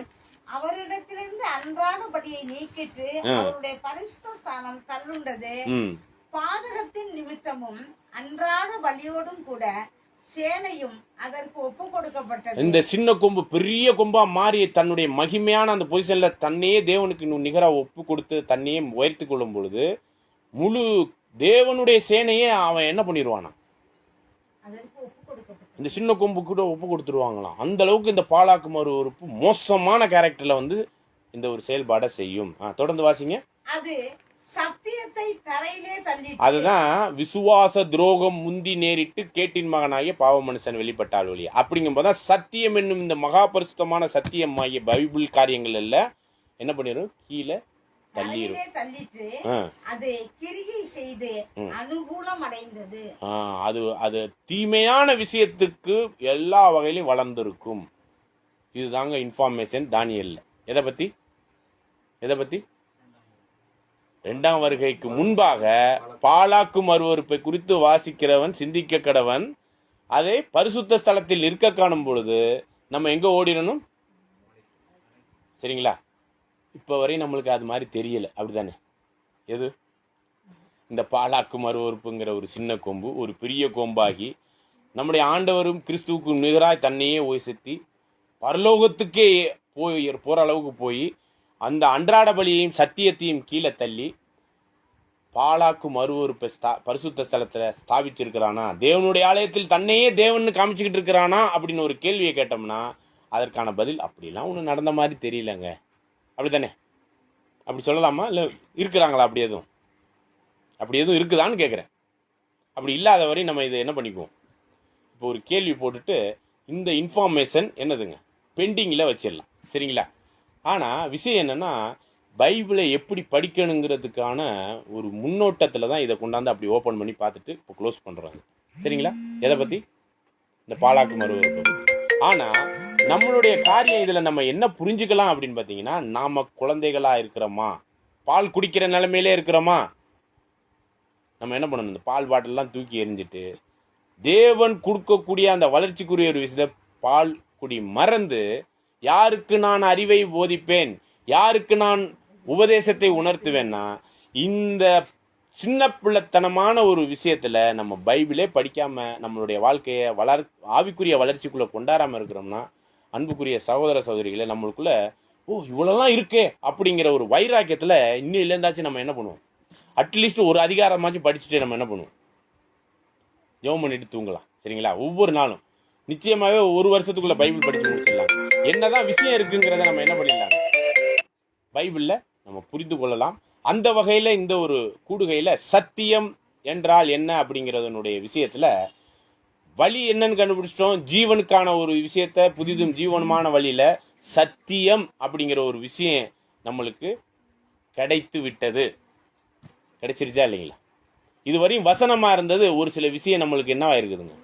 புரிய ஆரம்பிச்சிருச்சு அப்படின்னா சத்தியத்திற்குள்ளாக ஒவ்வொரு விஷயத்திலையும் நாம் தெளிவடைய போகிறோம். இந்த தெளிவுக்குள்ள எது சரி தப்புங்கிற நன்மை தீமை இன்னதென்று பகுத்தறிந்து பால்குடி மறந்து தெளிவான வழி நடத்தலுக்குள்ள தேவனுடைய ஆவியினால நாம் பிதாவை நோக்கிய இந்த பயணத்துல கிறிஸ்துவினுடைய அடிச்சுவடுகளை நானே வழியும் இப்போ நம்ம கற்றுக்கொள்கிற இந்த சத்தியத்தின் மூலம் ஜீவனை அடைய தேவன் தாமே கிருபையோடு நம்மளை ஆசீர்வதிப்பாராக.